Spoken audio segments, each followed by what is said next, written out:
Okay. It says the meeting is now streaming. We are now live. That is correct. Okay. Got one more minute and then I'm going to start. Okay. And Ellen, this link will not go down. It will stay up the whole time, even through closed session. We'll just mute everything.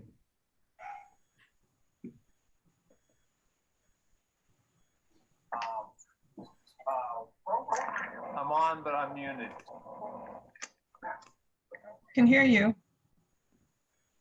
Okay, 6 o'clock. Call to order the regular meeting of the Temple City Unified School District Board of Education for Wednesday, June 10th, 2020. Roll call. I'm here. Mike Lynn. Present. Melissa Espinosa. Here. Matt Smith. Yes, ma'am. Ken Nolenberg. Yes. And I don't know, has Nicole joined us yet? Apparently not. Okay. But I did talk to her today, so I'm sure she'll be here for the meeting. Can I get a motion? Oh, no, I'm sorry. We don't need that. Okay. Public comment on closed Public session. comment on any closed session agenda items. Do we have any? Not that I'm aware of. All right. One more time. Okay. Item 4 is disclosure of items to be discussed in closed session. We have one item.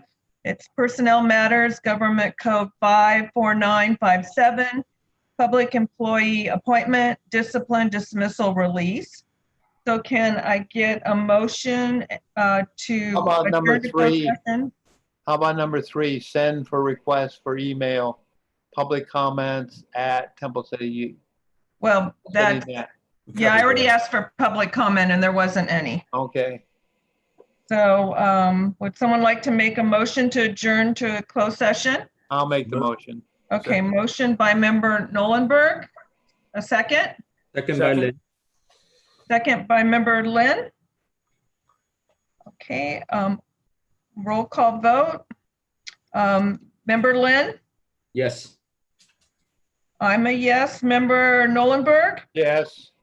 Member Smith? Yes. Member Espinosa? Yes. Okay, we are adjourned to closed session at 6:02 by unanimous vote. We'll be back at 7. How do we get it? How do we get to closed session? I sent you a separate link. And it What says- is it? Can you give me the link number again? Let's, Marie, can we call him? Can we call Mr. Nolenberg? And Yes, talk to him? yes, I will. Thank Okay. you. Okay, so we're going to leave this meeting and we'll be back. All right. Thank you.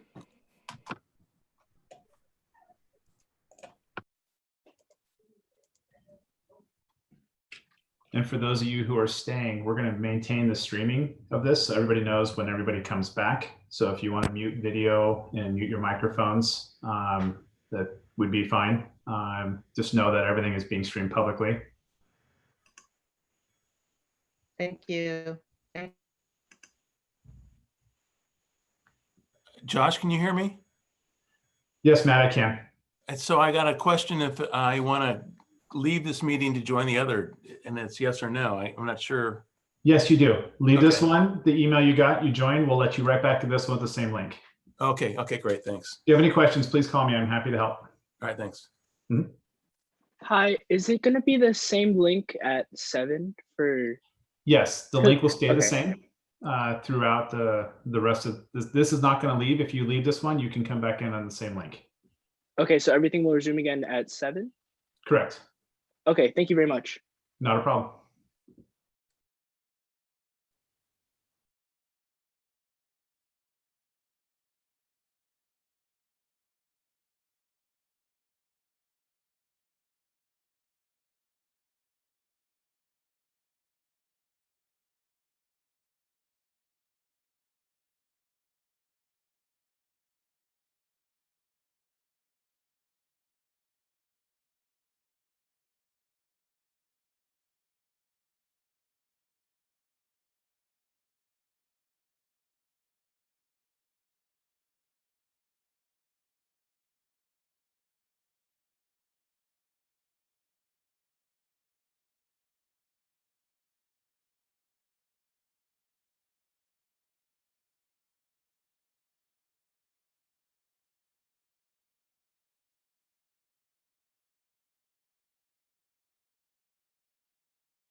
So Matt, I heard you got a haircut.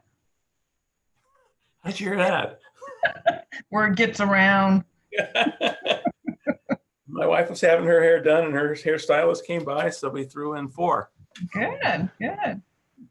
Just a reminder, we are live streaming. Okay. Oh,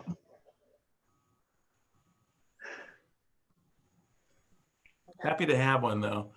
yeah, I bet. I need one. I need one.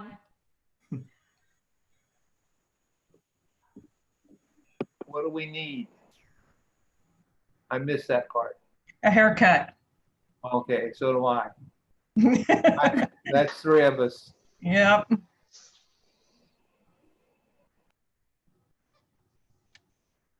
Okay, it's Nicole. Did we get Nicole?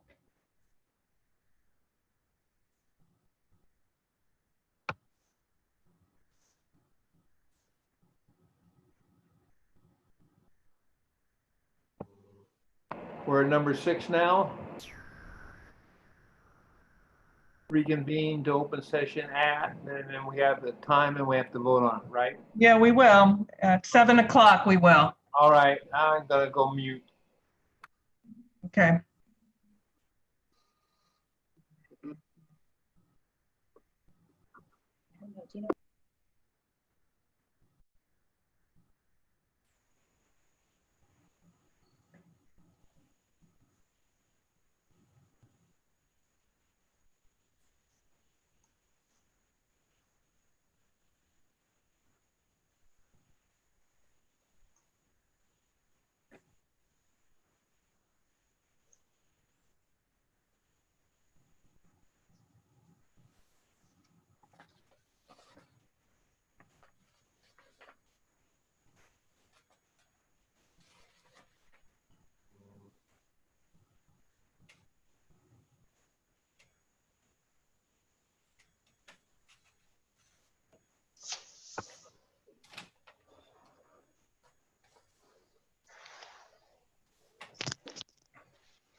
Picking it now.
Hi, Nicole. Did you get the link?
Okay, it's 6:59. Ken, are you there? You're muted if you are. Oh. Well, he was there. Yeah.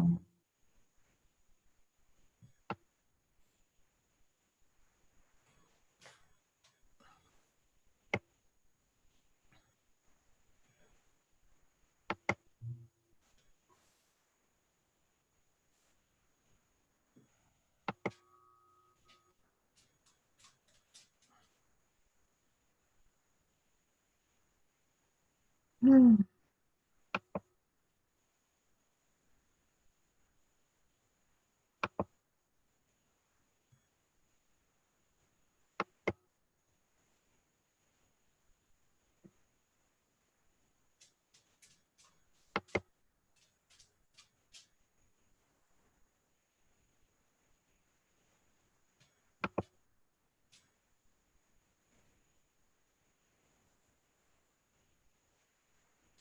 Okay, we just need Ken and then we can start the meeting.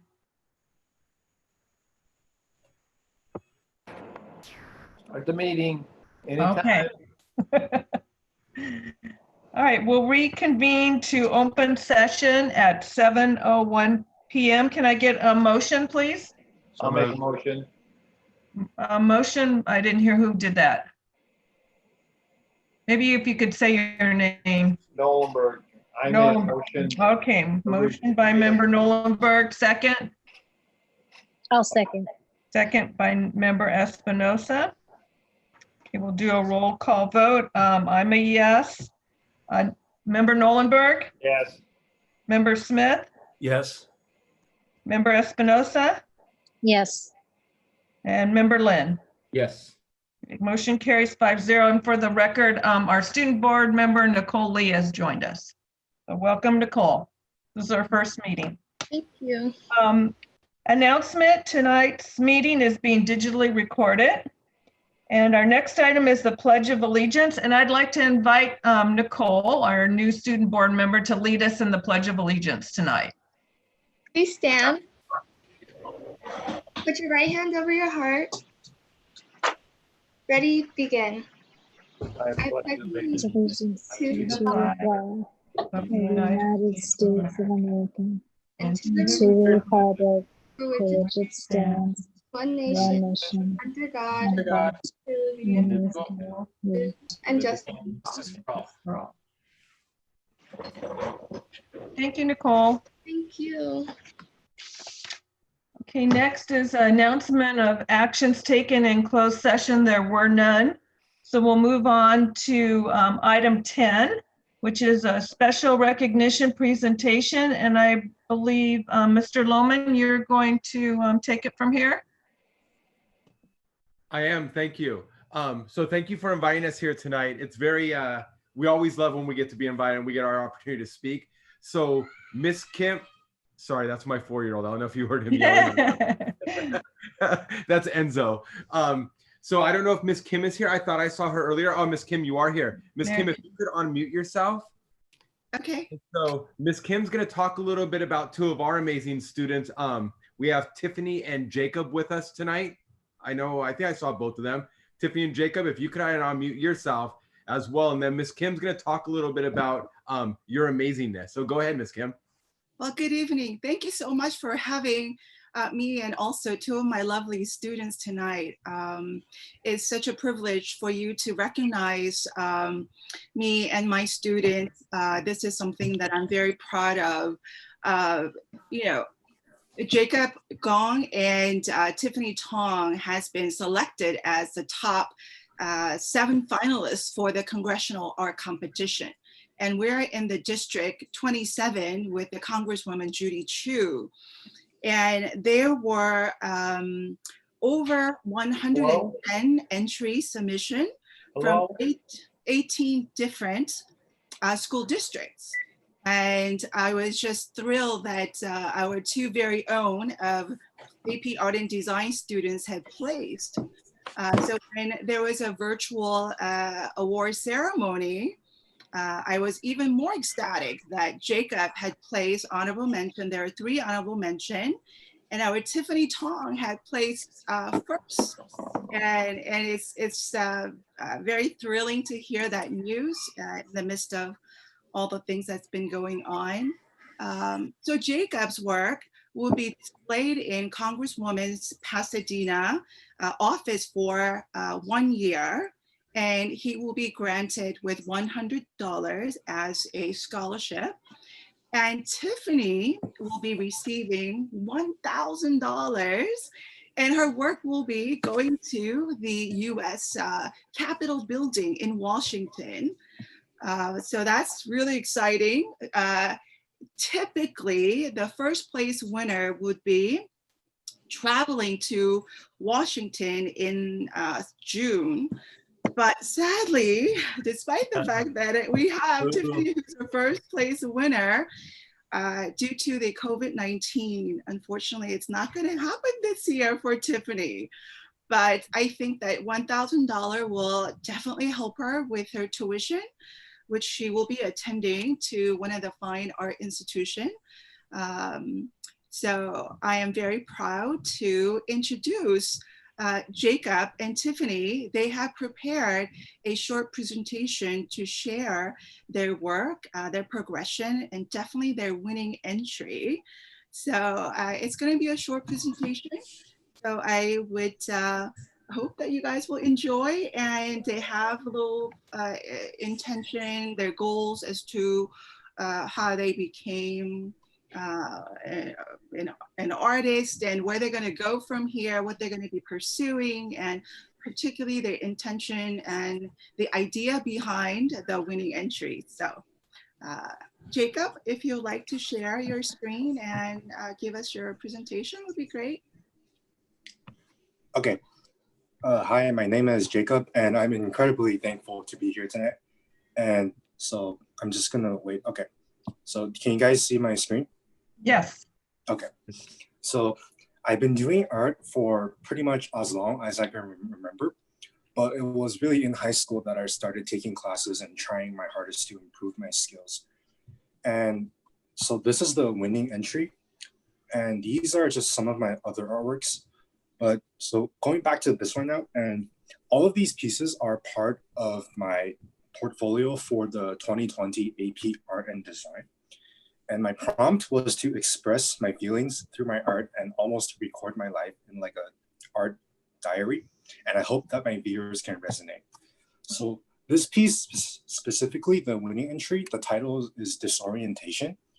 And through this, I wanted to portray, similar to the title, the sense of disorientation I feel often when I'm confronted with tons of differing advice and opinions from everybody around me from the internet whenever I'm making an important decision.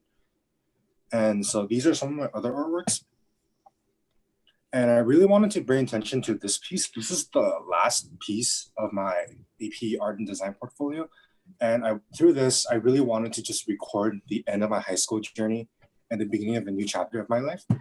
And I'm incredibly thankful for these past 4 amazing years and all the amazing people I've met, especially Miss Kim, from how much she taught me. And this fall, I'll be headed to the Rhode Island School of Design, and I'm really excited for this new beginning. Wow, that's awesome. Thank you, Jacob. Mm-hmm. Oh, yeah, sorry. Sorry. Hi, my name is Tiffany. I am a senior this year. I'm going to be attending to Pasadena Art Center. So last year first of all, I want to thank everyone for this opportunity, Campus City, for this amazing opportunity to be able to be here. I actually participated in this competition last year. I won honorable mention last year. Last year, my piece was called "What Were You Wearing?" It's about the misconception of rape victims and the clothing they wear. This was inspired by an exhibition in Ohio where rape victims displayed their clothing in which they wore when they got raped, which are mostly just normal everyday clothing. So this was a piece that I participated in last year and won honorable mention. This year, I got first place. I still can't imagine it. It's called Unconditional Love. It's a collage of all like different mediums of ballpoint pen, acrylic glaze, dried flowers. So this is just a tribute to all the front workers, medical staff, doctors who put their life on the line every single day to help us during the pandemic, especially their unconditional love that they give us. So yeah, I was really surprised about this.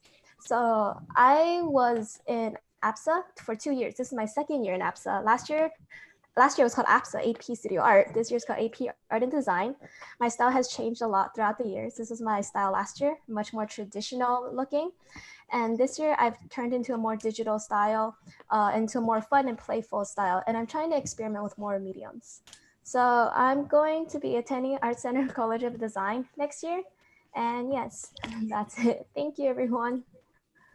That's great, Tiffany. Thank you so much. Thank you both. Thank you. It's awesome. Mrs. Kim, did you have anything else you wanted to add? No, just want to thank you again for having us. Thank you for coming, and thank you for everything you do for our students. Oh, thank you. So Miss Kim, if I could read something from the email you sent me. So Miss Kim, she sent me a very long email with what we basically just saw to announce to me and my staff that the 2 students had done so fabulously. And just a small piece of what she wrote, she said, speaking about the kids, not only as their proud teacher, but also as their proud mama. And so it definitely touched home. And so it kind of highlights what our teachers do. Our teachers, they truly own our kids, and they build those relationships with them. And as our students go off to college and do amazing things, I hope that they always remember that their mama is here, and that she did support them in all this, and that your success is her success as well. So I hope the 2 of you will remember that. Oh, thank you. That's so sweet of you. Appreciate it. Thank you.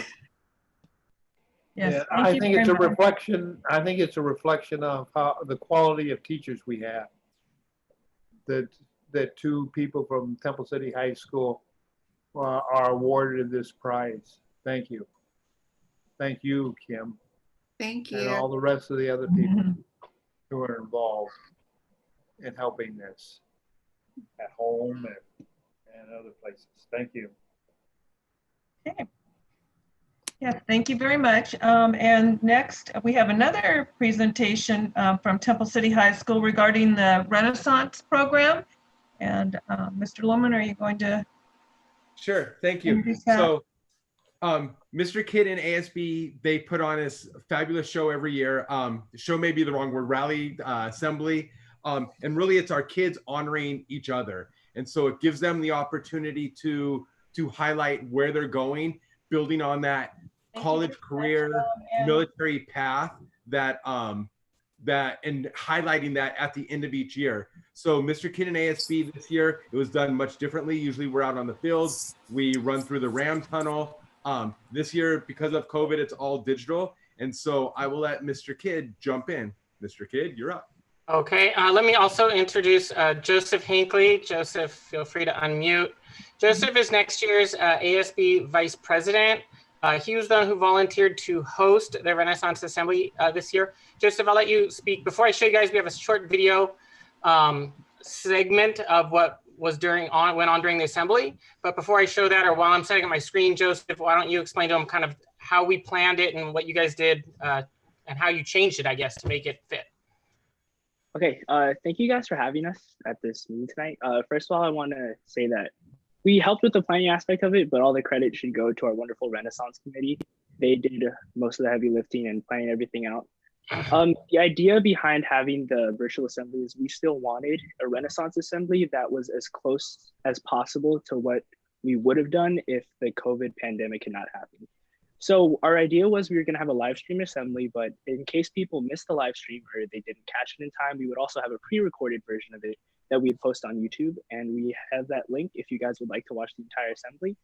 And since I was the host of the live stream, the live had as many as 200 people at one time. So it was a very successful event for us. All right, I'll go ahead and play this as a segment. It's a 7-minute segment where we recognize the seniors. So I'll go ahead and play that now. Here's the senior class president and vice president, Richmond Guerrero and Ethan Sue. Hey, class of 2020. On behalf of me and Ethan, before we start saying the names, we just want to say congratulations for completing 4 years of high school. We know this may not be the ramp tunnel that many of us have been waiting for since freshman year, but I'm glad we found another outlet to celebrate our future. So let's get on with the names. First off, we have Amir Abdallah, Citrus College.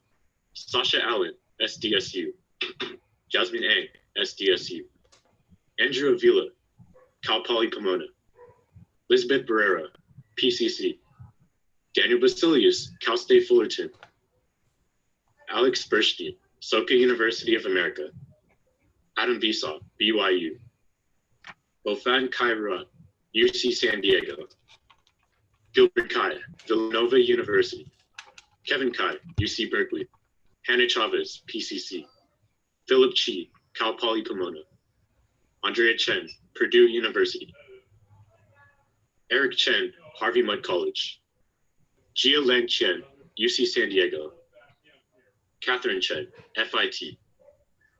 Mei Tong Chen, UC Riverside. Vivian Chen, Cal Poly Pomona. Yingren Chen, USC. Vanya Chung, NYU. Darren Chang, UC Berkeley. Sydney Chang, UCLA. Wesley Chin, UC Irvine. Ryan Choi, PCC. Cheyenne Chung, UC Riverside. William Coleman, UC San Diego. Nathan Caligado, UC San Diego. Anthony Deng, UC San Diego. Connor Deng, UC Berkeley. Cynthia De Leon, Pepperdine University. Danielle Delgado, Mount San Antonio College. Oliver Den, PCC. Kelly Dirt, UC Riverside. Catherine Endow, PCC. Tag Falk, SDSU. Bentley Feng, Cal State Fullerton. Tian Run Feng, PCC. Cora Forsado, PCC. Peter Fuentes, PCC. Miranda Garcia, PCC. Nathan Gonzalez, PCC. Noah Granger, Cal State Fullerton. Andrew Gutierrez, PCC. Zefania Hartoyo, UCLA. Isaac Haynes, Cal Poly Pomona. Marissa Healy, PCC. Louis Hendriato, University of San Francisco. Justin Ho, UC San Diego. Bay Hollinger, PCC. Lucas Hallett, Occidental College. Angela Sue, UC Santa Barbara. Gary Hua, Cal Poly Pomona. Megan Hui, PCC.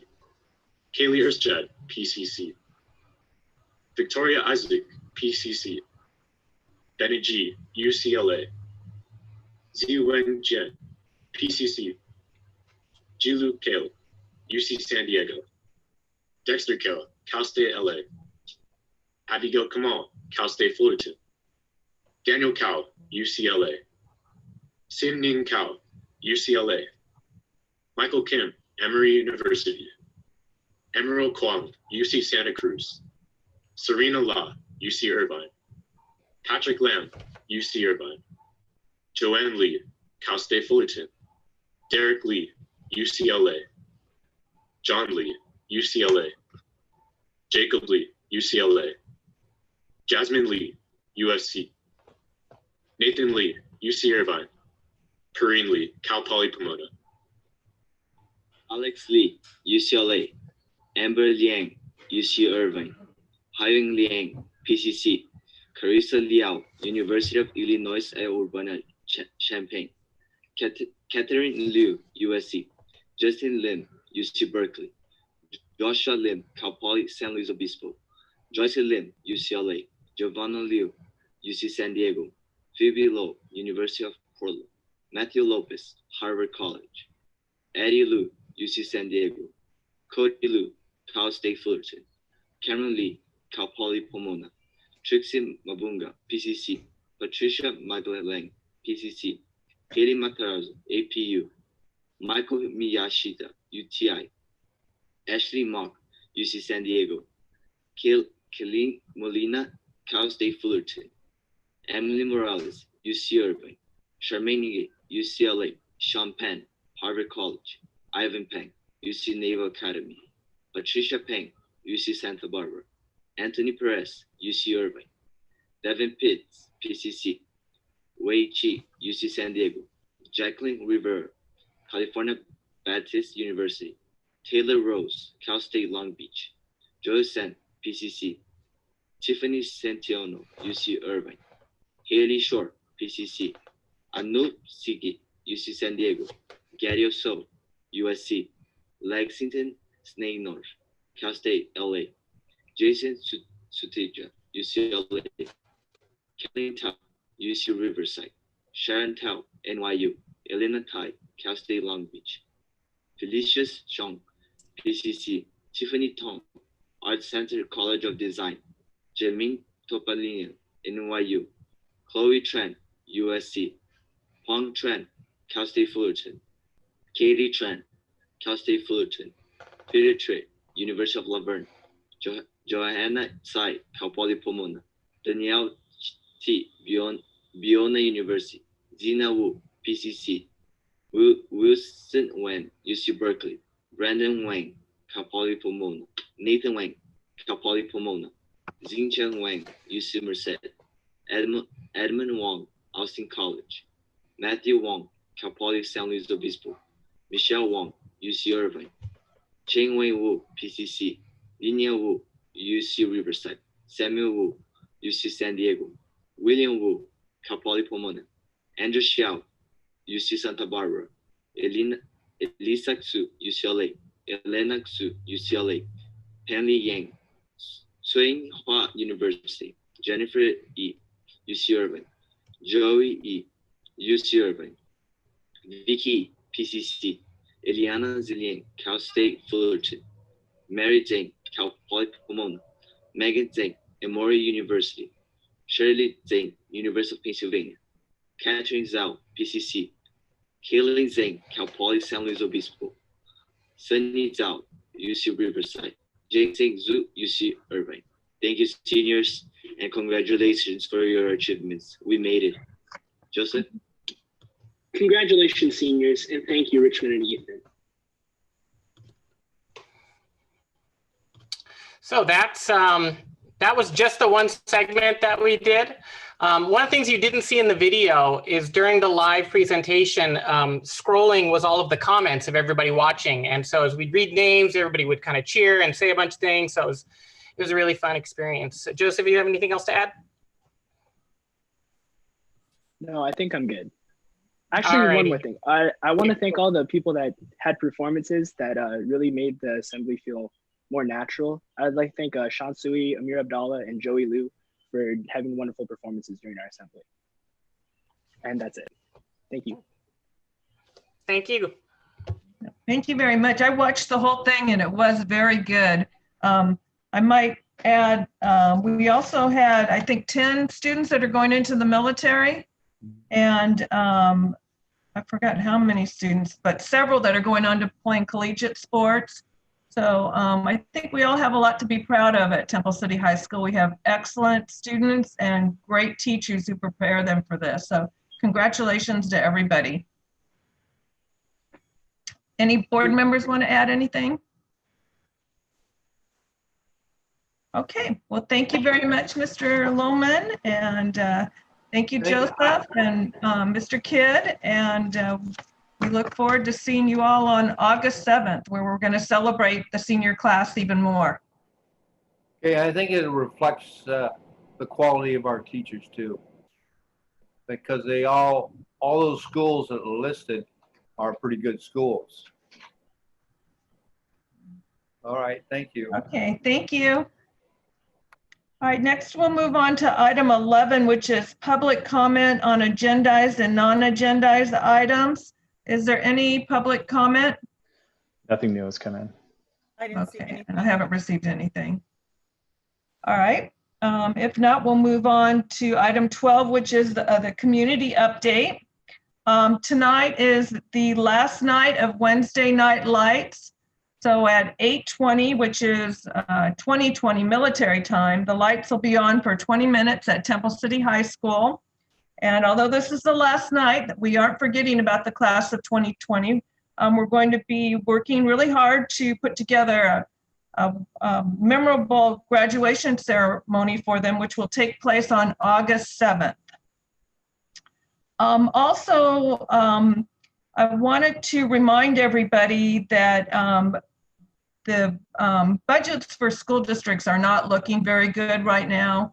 However, on Monday, the legislature is, that's their deadline for passing the budget. So now is a good time to contact your legislatures and let them know that we do not want to see any cuts to school districts.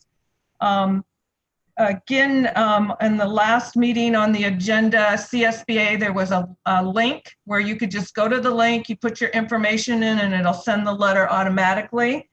So if you'd like to do that, I think that's the easiest way to do it, is go to the May 27th agenda. It's item 12. As I tried going to the CSBA website, and you kind of have to dig for it. So this is much easier. So this is a great time to make that last push to save our budgets. I also wanted to remind everybody, if you haven't done so already, to complete the census form. The census is really important when it comes to funding for public agencies. Obviously, the more people we have, the more money we're able to get. So if you haven't filled out your census form, please do so.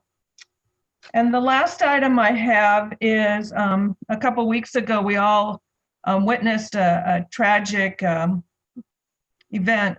Most of us probably saw it on TV or on our computers when George Floyd was killed. And since then, there's been a lot of calls for change. And so we have prepared a statement from the school district, which I will read now. On behalf of the Temple City Unified School District Board of Education, I extend our heartfelt condolences to the family and loved ones of Mr. George Floyd. As we have witnessed, this unjust and tragic act, which took the life of Mr. Floyd, has brought our community together in support for diversity and inclusion, acceptance, and genuine partnership for the greater good. Temple City Unified School District will continue to teach and celebrate our core values of integrity, service, and respect for all people. These core values will allow us to move forward with a keener focus on recognizing implicit bias and nurturing our love for our fellow humans. The Board of Education echoes the words of Dr. Fricker that violence, racism, and racial injustice has no place in our community, schools, and district. We support the mission to create inclusive educational environments which nurtures a culture of acceptance across our campuses. The Board of Education supports an administrative review of our practices, and we will support diversity and inclusion training in any areas where we need to increase awareness, understanding, and appreciation for others, so that we continuously offer a safe and inclusive environment for all our families. As a board, we are proud to serve this community. TCUSD staff, and most of all, our students who deserve to live and learn in a world where justice for all truly means all. The diversity within our schools and community is worth celebrating, but we must also do so with an open mind about our own implicit biases and continue to speak up against injustice. Together, we all are TCUSD. Thank you. The next item is our district updates, and we'll start with business services. Mary Ann Sorrell.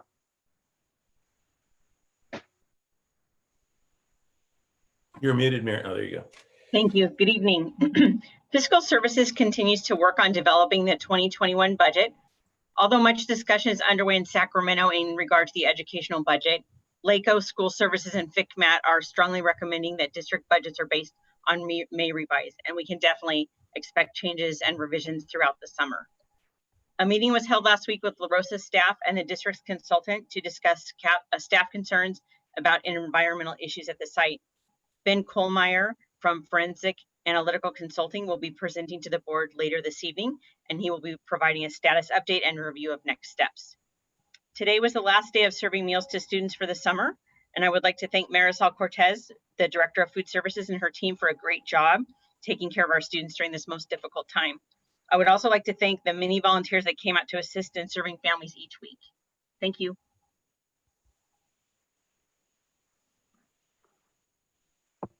You're muted. Thank you very much. Okay, sorry. Next is, yes, Joshua Porter.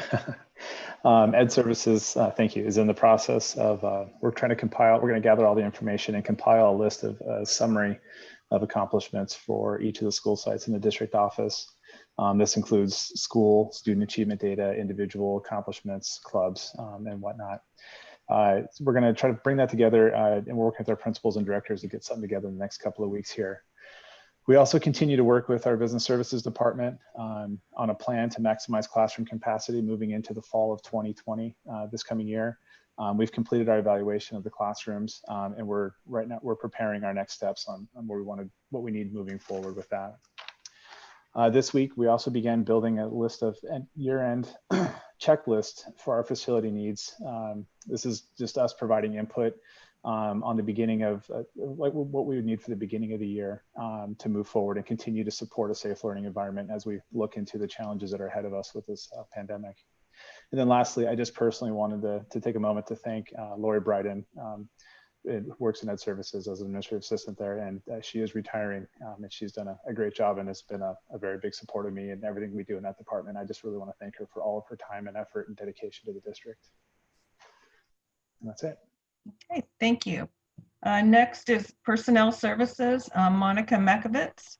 Yes, good evening, everyone. I just want to thank my staff. It is one of the busiest times for personnel, making sure we are dealing with every staffing position and preparing for the hiring and interview process. So that will be for the next several weeks. My staff is also working on answering any benefit retirement questions and processing those paperwork for our staff. So please, if there's any remaining questions, please don't hesitate to contact personnel office and Juris. Lucy, Lily, or myself will assist you. Email is fine, whatever works for you. We are, in the next few days, we'll be working with Director Hannah Getty to staff summer school. So we will get those notices out quickly. And last but not least, still working on our COVID-19 plan. The first read is tonight. It's like a mini LCAP, but because the LCAP is not due till December 15th. And again, I just want to thank Lori Bryden. She was the first friendly face I saw when I first started at Temple City. So I appreciate all her help. Thank you. Thank you very much. Item 14 is our bargaining unit comments.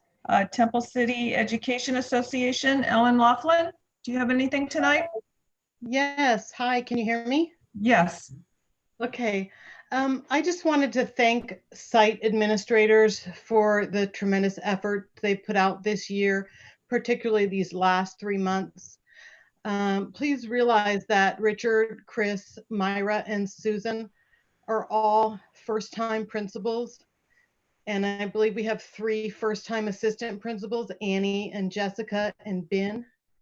And that's 7 administrators out of a total of 12. And I'm just grateful to Stephen, Jason, Bob, and Monica Lukesh and Elena Lee as well. Thank all of you. We couldn't have done it without you, but you really need to consider that when you think of the job that Dr. Fricker and her cabinet is doing, that they have 12 administrators and 7 of them have never been in this position before. So that's pretty amazing. And I'm grateful to all of them. We did have a very productive meeting with about the environmental hazards at La Rosa. And thank you to Jason. Very grateful to him for setting up that meeting and sending out a survey to a very comprehensive list to everybody that works at La Rosa. We're grateful to be moving forward with this quick timeline now that school has closed. And thank you to Marianne for finding a K-12 environmental specialist that you all meet tonight. We were very impressed. Overall, we're just thrilled that 27 certificated staff have taken the early retirement package, and we're very grateful it was offered. We know that the upcoming year, there's going to be a lot of issues due to COVID-19, and if we're 65 or over, it's going to be challenging. So we were grateful to allow some of our members in that age group to choose to retire. But mainly these retirements and any additional resignations, along with our healthy reserve, are going to allow us to move forward with staffing and not have any reduction in force. And it's just really good to know that we're going to move forward with band and choir positions being flown. So we're just very thankful that the district is committed to employment for all of us. And we're going to look forward to working with Dr. Makovitz together to work on this displaced teachers and the teachers that will be transferring to different sites or different job positions. And I know that we're going to work through it's stressful, but we will work through some of these situations, and she'll work with us to enforce our contractual rights. And finally, I just wanted to touch a little bit on ed services and curriculum and instruction and the difference that I see in these last few years. I strongly believe that curriculum drives the district, and we have been sorely lacking in curriculum and instruction in ed services. We used to hire coordinators. We now have a director, Dr. Mercedes Gomez. We also have the strength of Assistant Superintendent Josh Porter in ed services, and Dr. Mack was our original ed services assistant superintendent. So we have a lot of strength in this department, which is a big difference from the past when we had coordinators. We have experienced people who I'm hoping, and I'm putting our faith and trust in 100%, and I'm hoping that our teachers will get behind us. We have currently the team brought to you all the fact that we needed to do something for distance learning. We needed to continue with Google. We needed to get an LMS. And the issue is that it's timing. We have to move quickly. This virus has created the need for this distance learning and to help our parents and our students and our teachers. And this curriculum and instruction, this ed services department and student services has stepped up. In the last few weeks, they have brought you a $600,000 proposal. Then they brought you a PowerPoint. They've surveyed us twice as a staff. There's one currently going on. They have provided us with 2 demos on 2 different LMS. They're offering to train us and pay us to train us and to continue to support that training throughout the year. So Kyla Yurtstead and I have 100% faith in this team that they're going to support us and move forward with whatever decision the board decides tonight when you get down to that section of board. I forgot what number it is, but thank you so much. That's all. Thank you, Ellen. Next is CSEA 105. Robin, do you have anything? I really don't have anything to say tonight, except that I'm just in awe of the administrators and the principals. I think everybody has just pulled off what seemed like impossible. So, and you're still pulling it off. So I really appreciate that. And I appreciate Monica always keeping me informed and up to date with what's going on. That's about it. I think we're a really good cohesive team. So it's nice. That's it. Thank you, Robin. And I thought I saw earlier CSEA 823 Art. Are you there? Hi. Okay. Okay. Do you have something, Art? No, I don't at this time. Thank you. Okay. Thank you very much. We'll move on to item 15, which is our student board member comments. So Nicole. Thank you. So I know that during these times, everyone's working really hard to make sure we have a good school year next year. But as of now, I think the students are pretty left out with all the information going on. So I was wondering if we could send out a statement for the students just to reassure them that everyone is preparing for the next school year and that our education will be improved, especially considering the online learning, whether we have to continue the online learning or whether we're actually going to be attending school next year. I was just wondering if we could send something out that will make sure they feel included in their school and make sure that they know some information about what's going on. Okay, anything else, Nicole? And that's it for me. All right, Dr. Fricker, did you want to respond to Nicole at all, or I'm sure you're planning something, but. So yes, Nicole, we will definitely be sending something out now that the school year has come to a close. And in my superintendent comments, I will go through the task force that we're putting together to make sure that we have a detailed idea of exactly how we are going to be approaching the opening of the school year, and then the curriculum and instruction that will happen, and the technology base that will happen to support it. So yes, you will see something from us in the near future.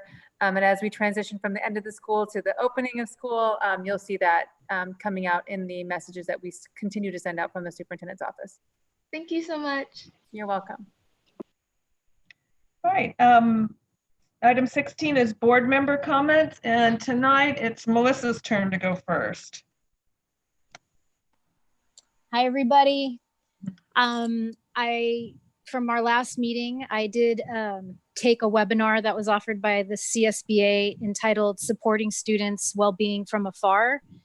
It was really helpful in highlighting things our students may be going through and how there are numerous resources and thoughts around how to continue to support students' emotional well-being despite not being on campus, and how more support will be needed for the students upon return to campus next year. And it just provided some insights on how board trustees can help support. Some of the things they talked about was, setting a vision and a mission and goals, and, budget allocations for the emotional support. And so it was very helpful and insightful, and I'm glad I was able to take that webinar. I also attended the Black Lives Matter protest in Temple City on Saturday, which was a peaceful protest and had a very large turnout. I was super happy to see that. I was very proud of the fact that the protest was organized by a young Temple City High School alumni who spoke very eloquently at the event. And I was also very proud to see many of our Temple City Unified students and their families exercising their First Amendment right to stand up for injustice. I think that's what critical thinking type learning brings is, our youth. It's more conscious, socially conscious. And I really think that's needed at this time. So it was great to see. I also want to extend a huge thank you to all the school administrators, the teachers, the staff, and the parent volunteers for the special celebrations to those students who are promoting or graduating this year, from video promotion ceremonies to special car line celebrations. You all made the best out of a situation that was not so great. You made it special, and you did everything possible to celebrate the students. So thank you for that. And then finally, just a big congratulations to all the 2020 graduates, including those promoting within our district. I recognize that this is not how any of us wanted this year to go, but it does not lessen your accomplishments this far in your lives. And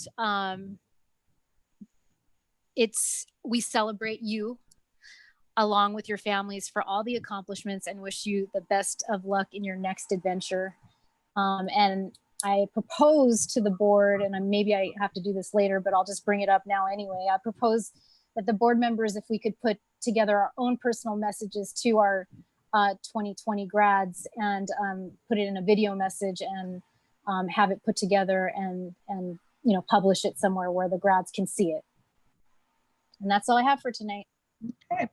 I like that idea, Melissa. I think that'd be really nice. The city did one that was very nice, but I'd like to do one that's specific to the Temple City Unified School District. Yeah. Okay, next is Member Nolenberg.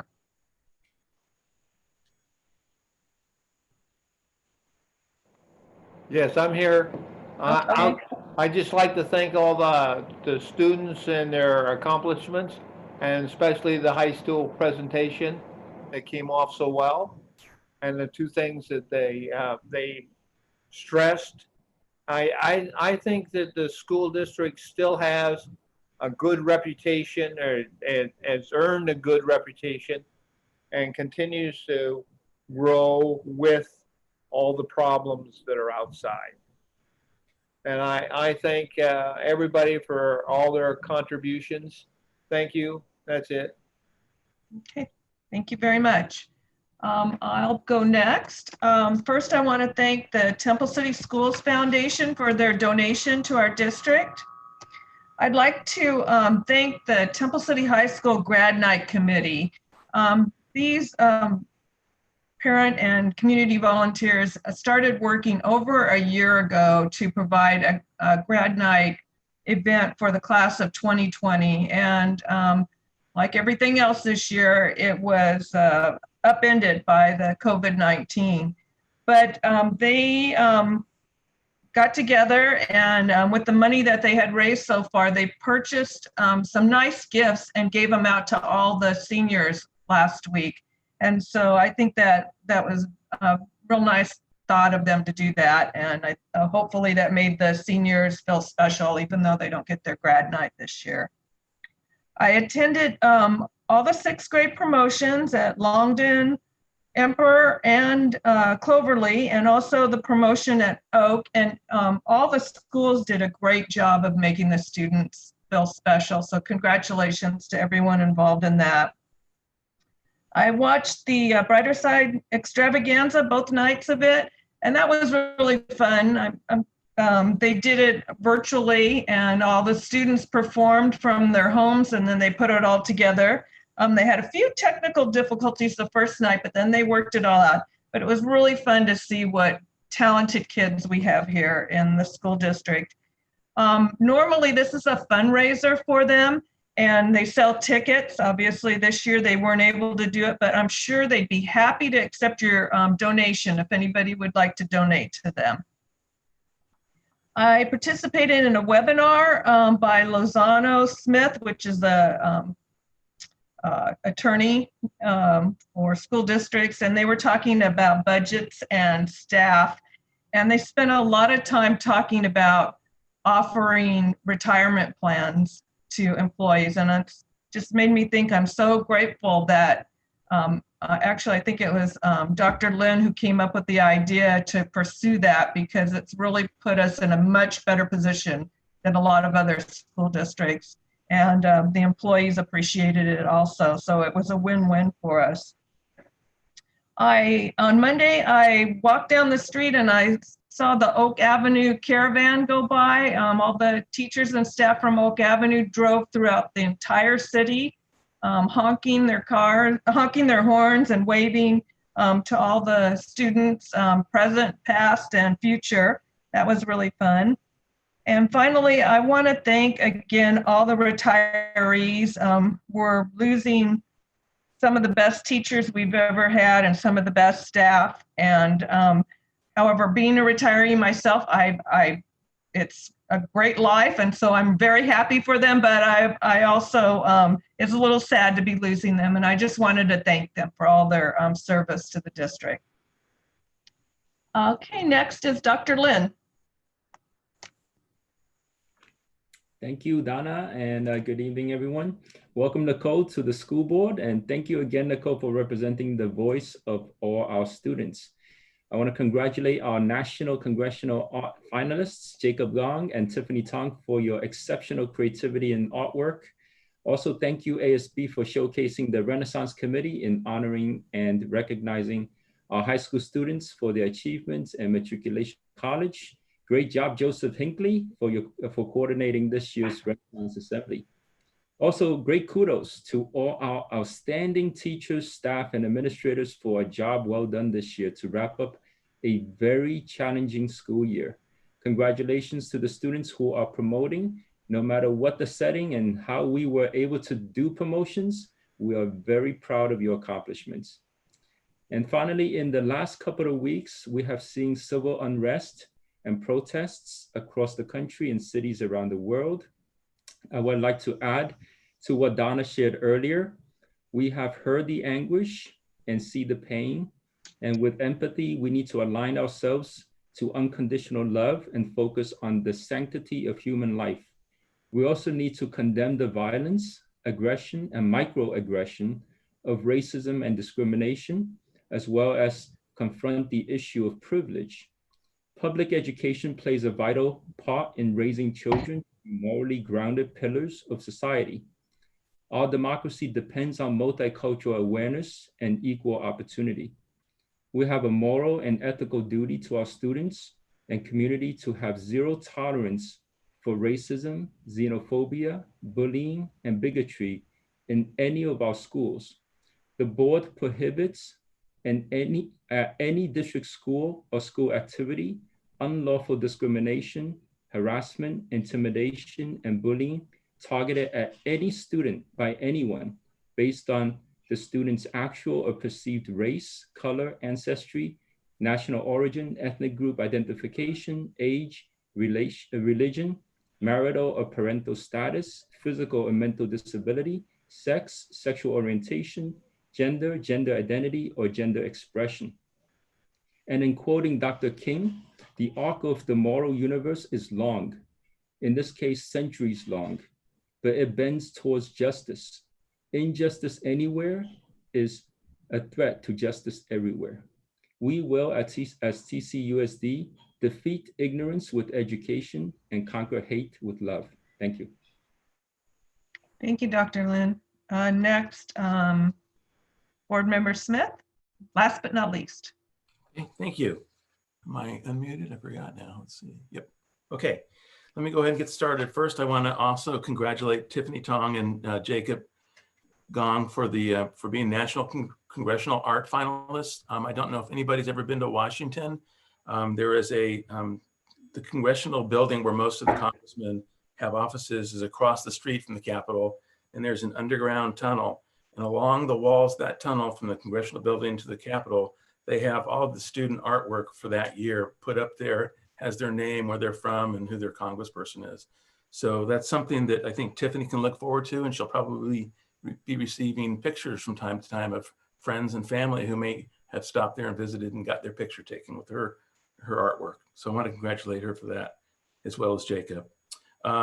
Thanks to the information on the Renaissance Assembly, which I haven't attended one for a long time, and I know there wasn't one this year, but it's really nice to be able to see this long list of all these different schools, colleges, and universities that our kids have been admitted to, and it does speak well to the entire TCUSD community, the family, the teachers, for helping that happen. So congratulations to them. I want to welcome Nicole back. I know we got a chance to meet her last week, and this is your first real meeting, so welcome, and we'll look forward to engaging with you throughout the year. I had a chance to also dial in, or it's not dial in anymore, but log in and watch the Brighter Side extravaganza, both on the 29th and the 30th, Friday and Saturday night, and I enjoyed that very much as well. I did want to thank and congratulate the additional PARS participants who are going to be approved in our agenda tonight. So 7 more individuals, and I think that's great, and I wish them well. Budget, what did I have? I had something here for budget. I'll come back to that. A lot of conversation about racial inequity. And we all received several, I guess it was 3 emails from former TCUSD students asking what we're doing, provided a pretty lengthy list of questions. And Dr. Fricker was very kind to go ahead and respond to that. It's something that not as board members, unless it's an agendized item in a meeting, we really shouldn't be engaging amongst ourselves. But I want to thank Dr. Fricker in particular. You put together a very poignant letter that was attached to another document that I saw.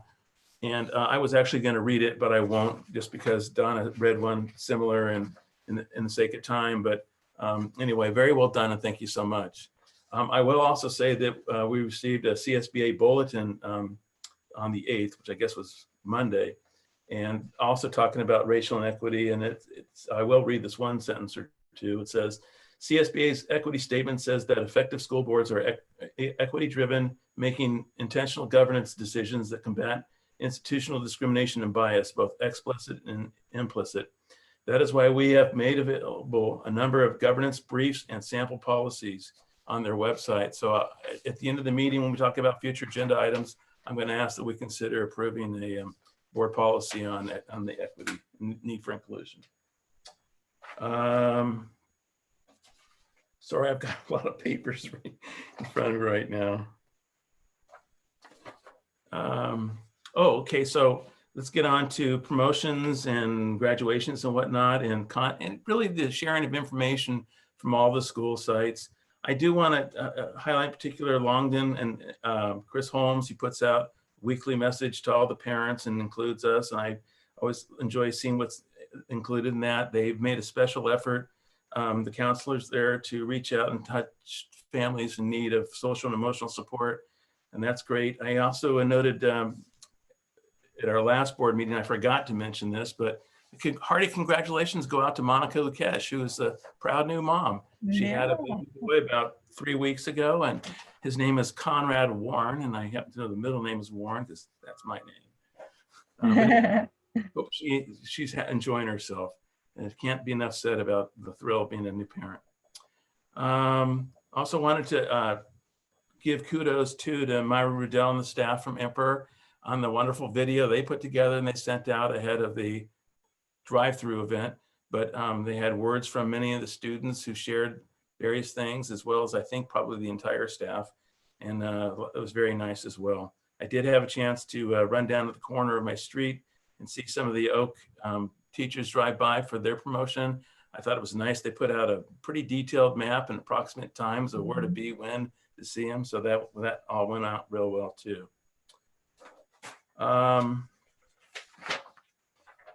Let's see.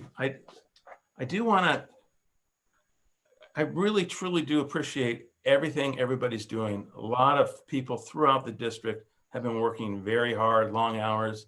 Our superintendent, I don't know what kind of hours you put in or when you saw your family last, but thank you, as well as your staff and everybody. I do want to just touch base. I thought I'd read, we get so much information now. It's hard to weed through it all. So I thought I would just read some of the headlines of some of the articles that have been put forth. And some of them are out of date now, but I thought I'd read them anyway. Here's one here. It says, schools cannot satisfy reopening with the current funding. Another one says, will the state budget cut K-12 funding, question mark? Exclusive California guidelines for reopening schools include costly and long to-do lists. And there's a list of probably 8 or 10 things, from hand washing stations to 6-foot separations, to staggered student arrival times, to keeping the kids together in groups throughout the day, serving and eating meals in classrooms, which is certainly different, separate recess areas, student and staff regularly being screened to see that they don't have a fever and those kinds of things, the symptoms of COVID, and more. Then since then, there's been some additional headlines, and now it looks like everybody needs to cross their fingers, but Congress is doing their job. Donna mentioned earlier the website that you can go to and go ahead and put your name in and send a letter to your Congress people and whatnot. I did that. I got letters back from Dianne Feinstein, Kamala Harris, and Judy Chu. I don't think I got anything from Ed Zhao, but they're responding to it. And the best news is that not only are they responding to the letters, but they seem to be taking action to fund things that they wouldn't normally fund. And there was an article I saw in the last day or two talking about how with the CARES Act, that 60.4% of the schools, or the districts, excuse me, in California, if the CARES Act passes, they're currently talking, will receive as much or more than they had hoped when the original budget came out in January. So a lot of good things there, but we got to keep the information flowing. I know this is going to be a difficult task, but I'd really like to see us use our district website better and provide links to all these different resources, just so people get an idea of the kinds of things that are coming at us and the kinds of work. You don't see it going on behind the scenes, but it's definitely going on. We get emails from all sorts of different companies and organizations about their latest, greatest solution to this whole issue. I guess enough said about that. I do want to tag base with about the musical, I'm aware there are issues with regards to the tickets and refunds, and I know our superintendent's working on that. I know she's working with Matt Byers and Kathy Chambers and whatnot, but it's being addressed. The issue at mold at La Rosa is going to be addressed later on in our meeting tonight, and that's very important. And I want to make sure that that doesn't anybody think that gets put aside. And then lastly, I'll just not quite lastly, but last meeting I shared a document that had just come out from LACO dealing with the reopening of the schools. It was a 43-page document. This past Monday, 2 days ago, the California Department of Education came out with a 55-page document. And then now, not to outdo them, CSBA came out with a 20-page document yesterday, which I'm sure they all have. I stopped reading after the first one. I'm sure they all have wonderful information. I'm sure a lot of it is duplicative, but I just want to give you guys an idea of the kind of things that are coming out so that people understand we're all taking this seriously and doing the very best we can. And then lastly, there was a bulletin today and from the from the LA County Office of Education Superintendent of Schools talking about a June budget perspectives workshop scheduled for Wednesday, June 24th at 11 o'clock. And there's a link to go ahead and register for that. And that's it. Sorry I took so long, but I had a lot of things here. Thank you, Matt. All right. Item 17 is our superintendent's comments. Thank you, Matt. I want to just echo on your comment about the multitude of reports and the multi-page report documents that we've been receiving. We've actually received 5 different documents ranging from 20 pages to 65 pages long each. And so we're actually going through and collating all of those to formulate a compressed template for Temple City in terms of a reopening procedure. So I think I'm gonna start there and then say my congratulations for the end. We are putting together, I just wanted to thank the union leadership, Ellen, Kyla, we're gonna be reaching out to Robin and Art. We're putting together a task force, a superintendent's task force for the reopening of schools. We on the back end, the district administration, we're working to compile that Temple City Unified School District template, of which we're going to be addressing all of those issues that are we're going to face when we reopen schools. Some of those things that we naturally will want to detail out with our union leadership. I know that Ellen and Kyla are reaching out to staff to include the staff member's voice from around the district in the devising of that plan. And then we are going to be reaching out to all of our principals so that they will have input on the plan as well. And then leaders like Mr. Kidd from our ASB representing our ASB voice. So we do want to have a comprehensive look at this before we publish something out so that we can actually check all of those boxes and make sure that we're attending to all of the details. We all sit at different places and phases in the district, and that's what makes us all diverse and unique. We have unique roles, but it's only when all of those voices come together that we actually can address all of the needs, or as many of the needs as humanly possible, ahead of time. We can't predict everything, but we surely can think through many of the scenarios that we'll be facing. And so we're going to be calling on all of those leaders in that task force to help us put that together. But we will be talking about what do those opening procedures look like, that blended learning model of students are going to be in class, but they're also going to be on some sort of learning platform so that the curriculum is digital and that instruction can happen whether you're in the classroom or you are at home, or you're just in between, because that may happen too. We are looking at all of the technology needs that we need to underwrite and support this system. All of the protective equipment, all of the materials that we are going to need to put this, open our doors and put a safe environment in front of our students to confidently walk in, and then make sure that we're attending to the social and emotional needs of our campus. And we're calling on our counselors to give us some input and insight as to how do we support staff on the social, emotional, and wellness front, but how do we also support our students social, emotionally, and encourage their wellness as well.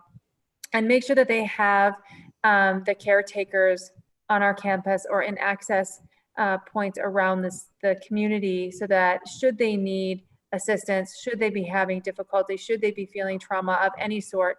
And just, you know, given the whole COVID-19 crisis, but also the current state of affairs and the unrest that's in the country, and just ill treatment in general, there's a lot of social emotional components to that we feel as human beings. And so we want to make sure that we're attending to the staff and making sure that our staff is healthy and well as possible, and then also our dear students. So we are currently working with a variety of people to put those plans in place, and then that task force will be the one that actually puts it into a program or plan that we then can publish out to the community. So I want to thank everybody just ahead of time that's willing, raising their hand and saying, I will go the extra steps, I will work the extra amount to make sure that we have a united front and effort, and we will be happy to support those staff members and make sure that their time is honored in that task force. So thank you ahead of that.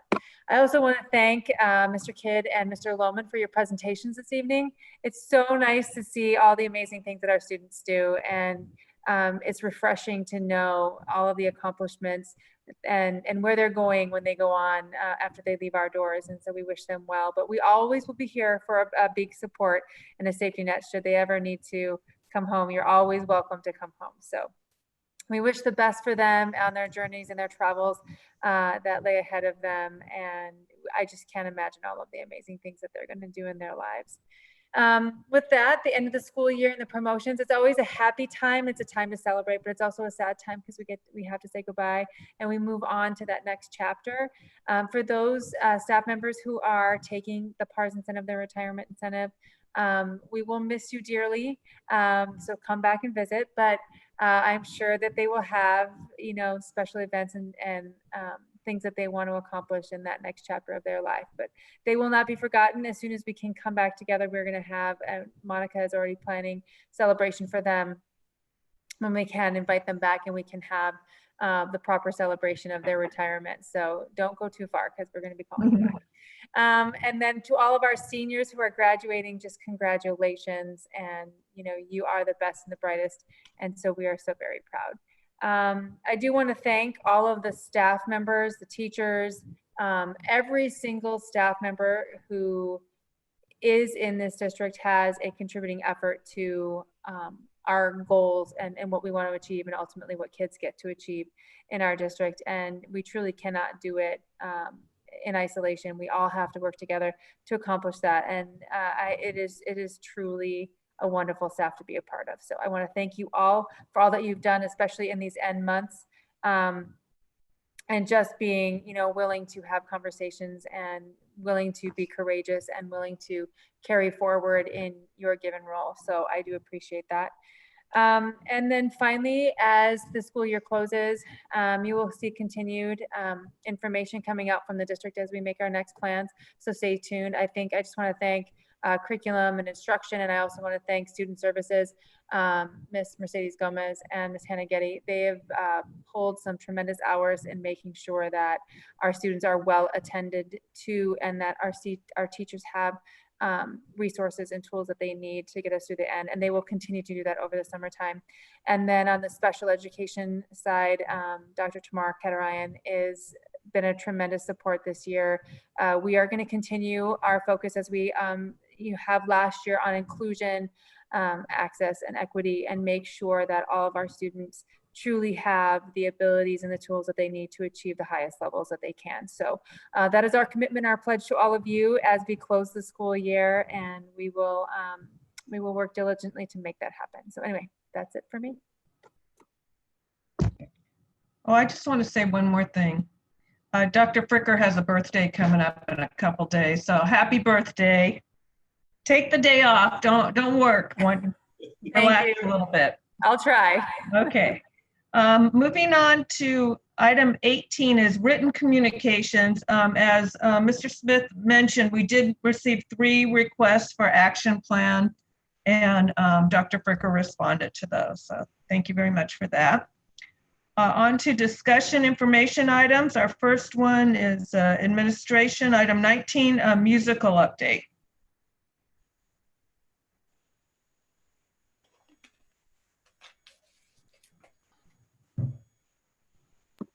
Marianne, that's, you can start off and then I'll jump in.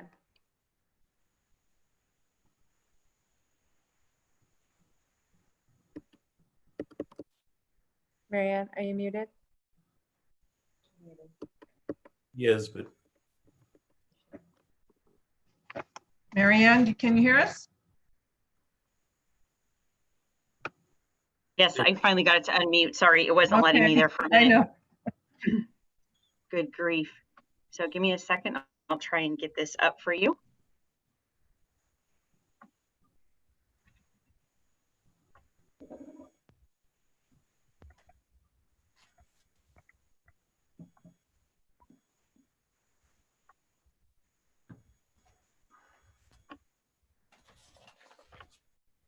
Okay, can you see it? Yes. Yes. Okay, it's always like a 50-50 shot, so I want to make sure.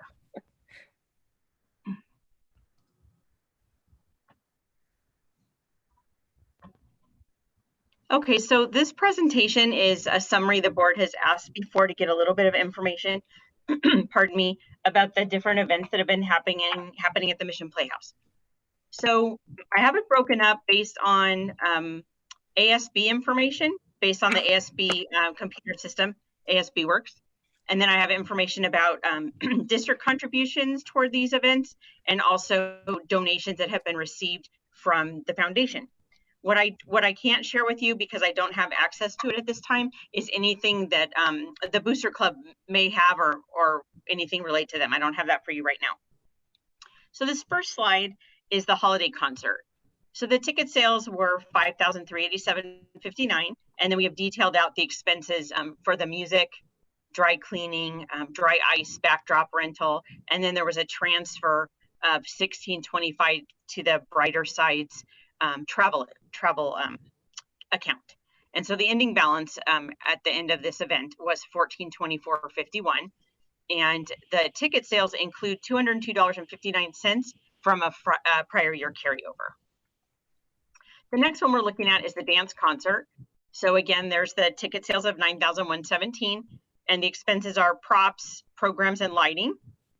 And then $6,496.19 was transferred over to the choreo account within ASB, as this is one of their prime fundraisers. The ticket sales of $9,117.35 includes $100 that was left in the account last year, and this year after the transfer to choreo, there's $0 in the dance concert ASB account. The next is the spring musical. So the beginning balance carryover from last year was $10,657.21. And then there were ticket sales, donations, and ads. I combined those together because it's all the income for them that ran through the ASB accounts, was $48,526.05. And then here we have their expenses. They did transfer $1,508 to the musical trust. Their projector rentals, royalties, audio and sound, transportation. Transportation includes busing of students, and it also includes equipment being delivered. So I put those together. The other expenses are costumers and costumes. So we have 3 retired folks that still make costumes, which is wonderful. They are $750 each. There are 3 of them, and that's included also with their materials to make the costumes. Banners, student meals, special effects, and they ended up with an ending balance of $347.11 this year. So then I want to go through a little bit on the rental fees. So for the holiday concert, the rental at Mission Playhouse is $99.75.25. That's netted against the Ticketmaster ticket sales that were done through their box office, which was $3,065. They had fees and consignment expenses of $837, and then they did generously give us a production cost adjustment of $1,000. So the net expense is $6,747 for what the district would need to pay for the rental this year, and then Temple City Schools Foundation was generous and donated $4487.50 against that cost.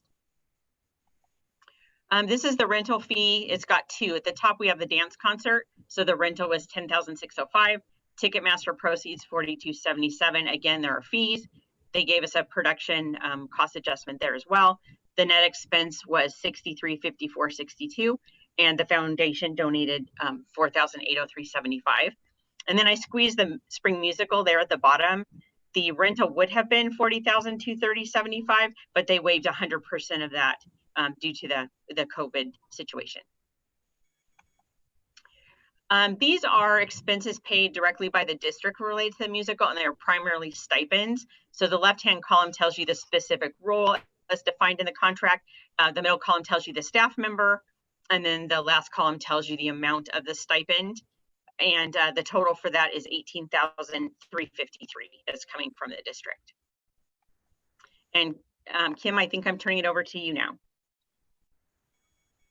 So at this point, we did get some communication, as Mr. Smith indicated earlier in your comments, about non-refunded tickets from patrons who bought tickets directly from the ASB office or from room 311 at the high school. So as mentioned before, all of the Ticketmaster sales for the production, those were immediately returned to staff, to the patrons who purchased those.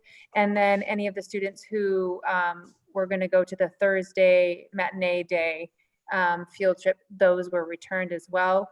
There is that group of ticket sales from 311, the ASB office, that patrons had purchased that have not been returned to this to date. So that's something that we would need to address and make sure that we can refund their money in some way, shape, or form. So that's one thing that we need to kind of, address as a board and just create awareness around. The other thing is just reviewing the board policies in the education code regarding like boosters and booster contributions. I know that these productions are largely put on and supported by booster groups. And so we at the district want to make sure that we're supporting them and making sure that they meet all of those compliance requirements and that they are supported by the district in terms of if they have questions, comments, where is the best place to go? A lot of times with our parent organizations, it can feel like you ask one person and they don't know, and then you get passed on to another person and they don't know, and then you get passed on to another person, and that's not really purposeful. But we do need to have some dedicated resources and support to help many of our booster groups. Some of our largest booster groups are with the performing arts. So that's one of the things in the next steps of our in our area where we think that we can be of help and support.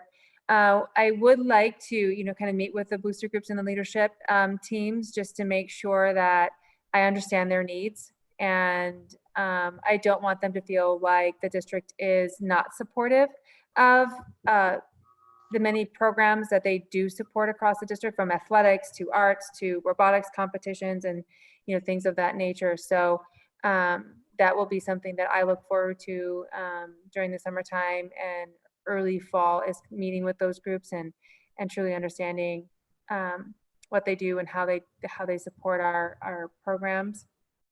And then I know that we had talked about a booster handbook before.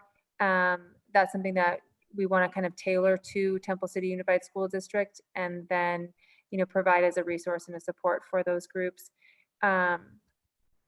And then finally, we do want to have some way of dedicating personnel to some of these large programs that they bloom into this beautiful thing. They start as a small thing, but then they have bloomed into this very, very large thing. And so that is definitely our performing arts program. And it is probably the hallmark of Temple City.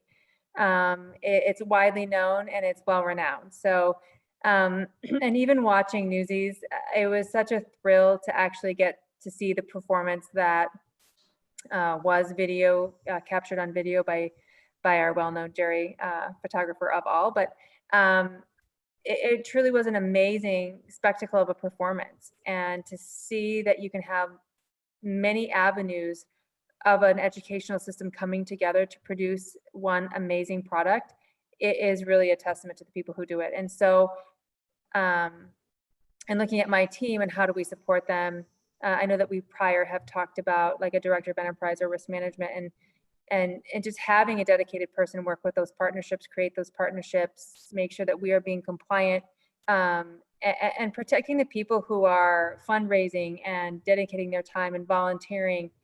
We surely don't want them to be at risk or in a liable situation.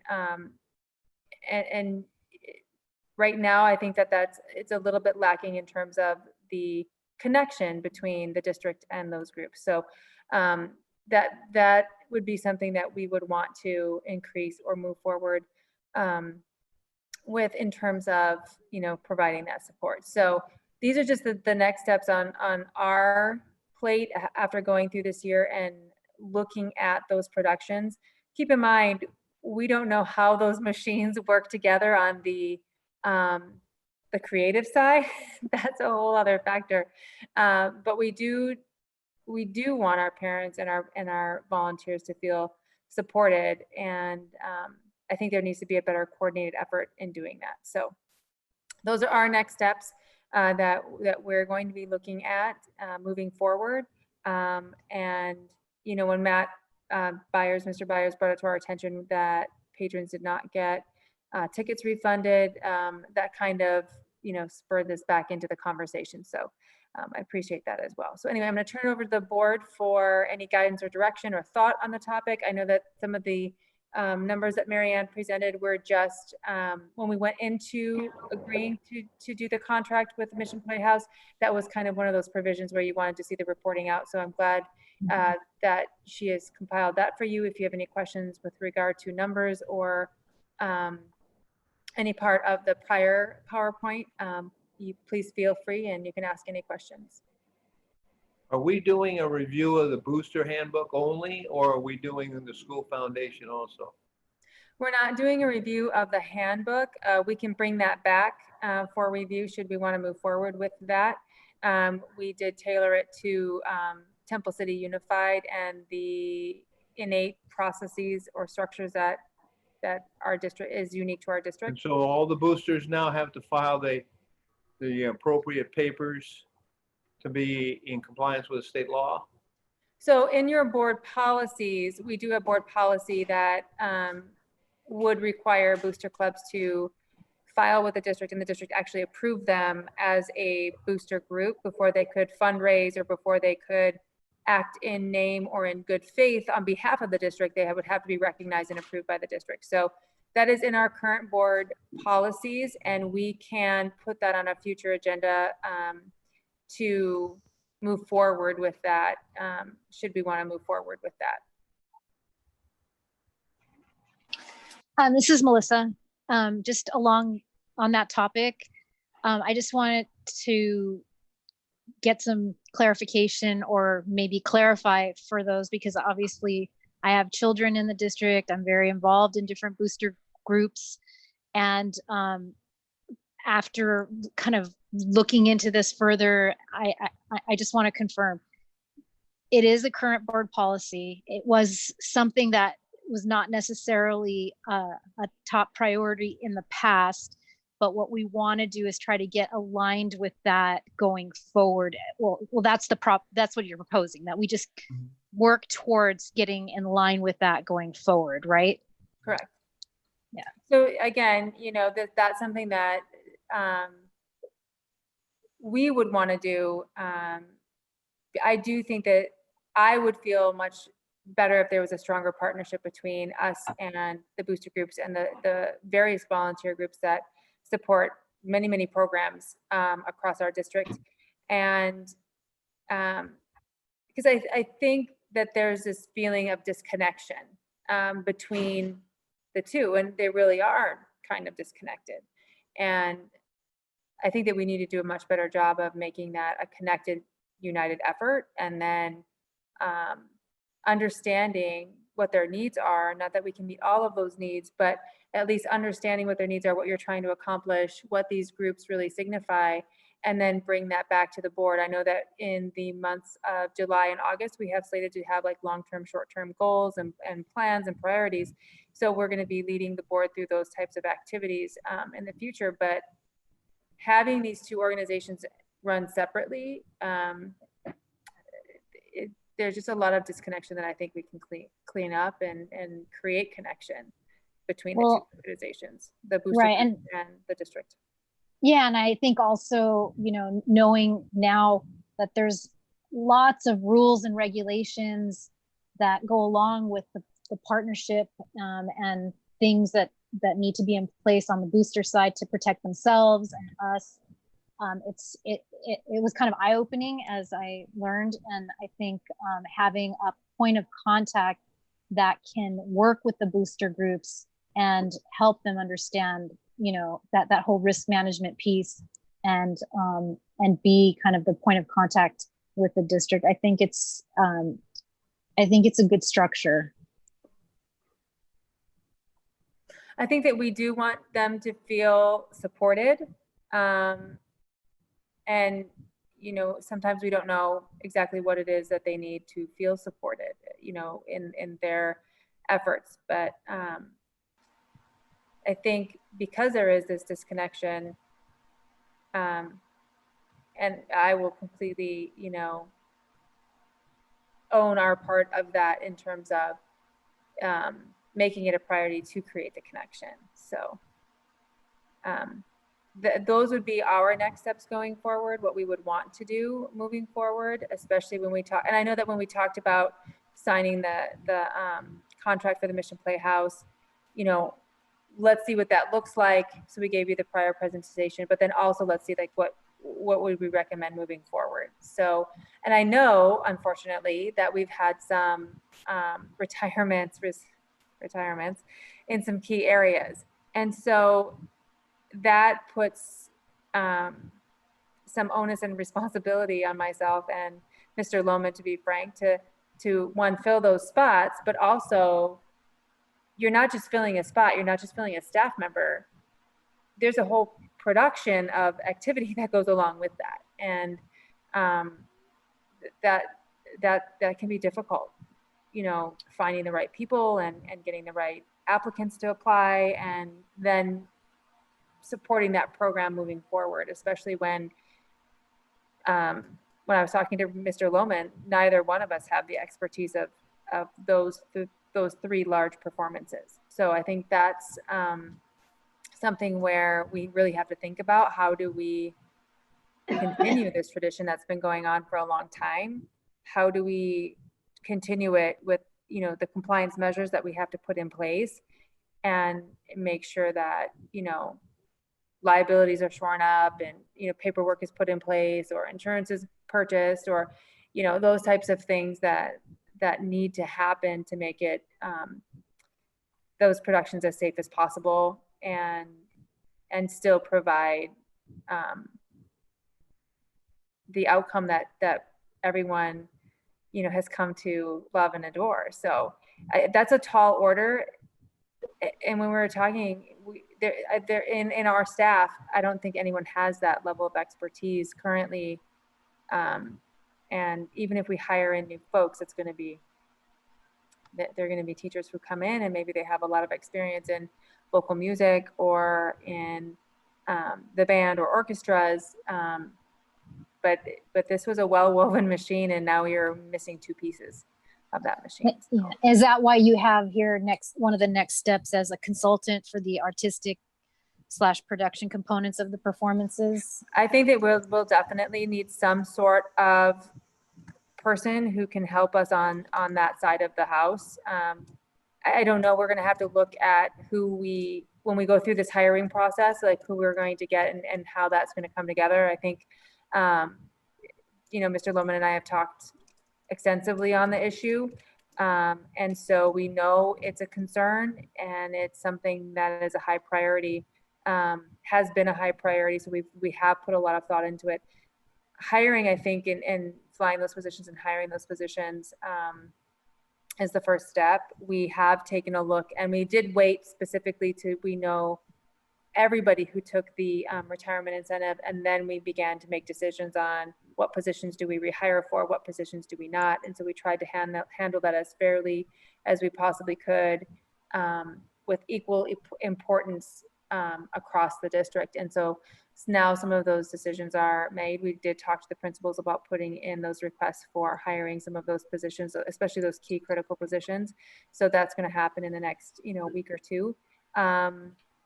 And then we will have to see who we get and what components or what areas do we need to still have so that those productions can still run. Now, I don't know in this COVID year if there's going to be productions or even if the Mission Playhouse is going to be open. So that's still an unknown to me as well. But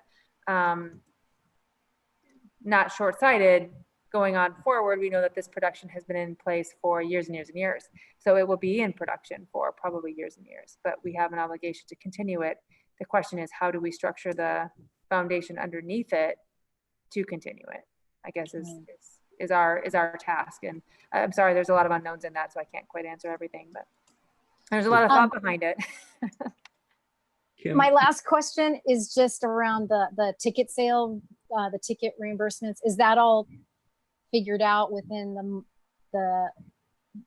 is that all figured out, or is there something that we need to know about that?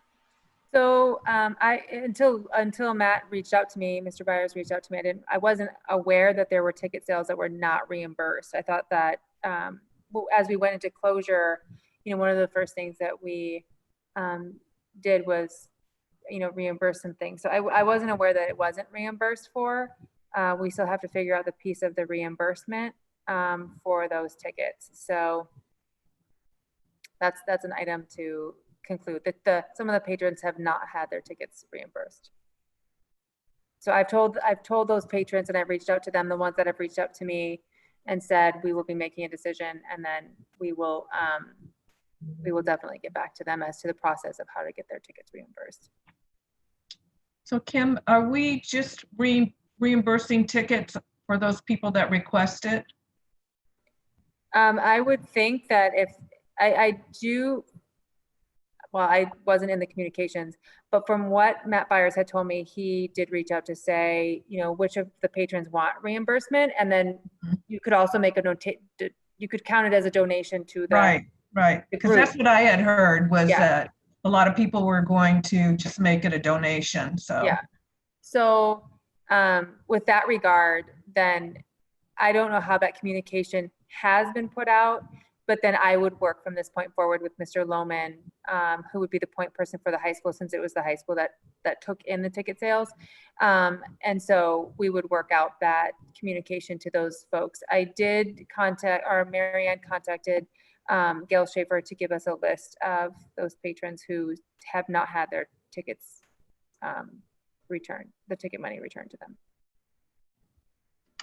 Any other questions? All right, well, thank you very much for that update. Item 20 is the La Rosa site concerns. And so I would like to introduce Ben Kohlmeyer, and he is from Forensic Analytical Consulting Services. Ben, are you on the line? Yes, I am. Thank you. Okay. So I was just asked to give you an update on who we are and what we're doing with regard to assisting with the La Rosa situation. I'm Ben Kohlmeyer. I'm the Chief Science Officer for Forensic Analytical Consulting Services.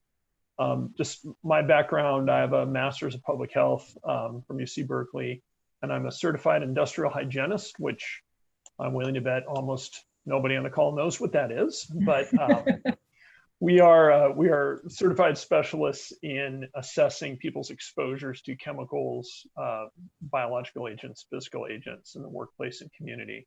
So we basically go and evaluate odd and funny exposures, including mold, indoor environmental quality, lots of COVID these days, and many other things. For myself, I came from a community college background where I ran health and safety for about 5 years. And since that time, for about 20 years, I've worked extensively with a lot of K through 12 schools on indoor quality issues.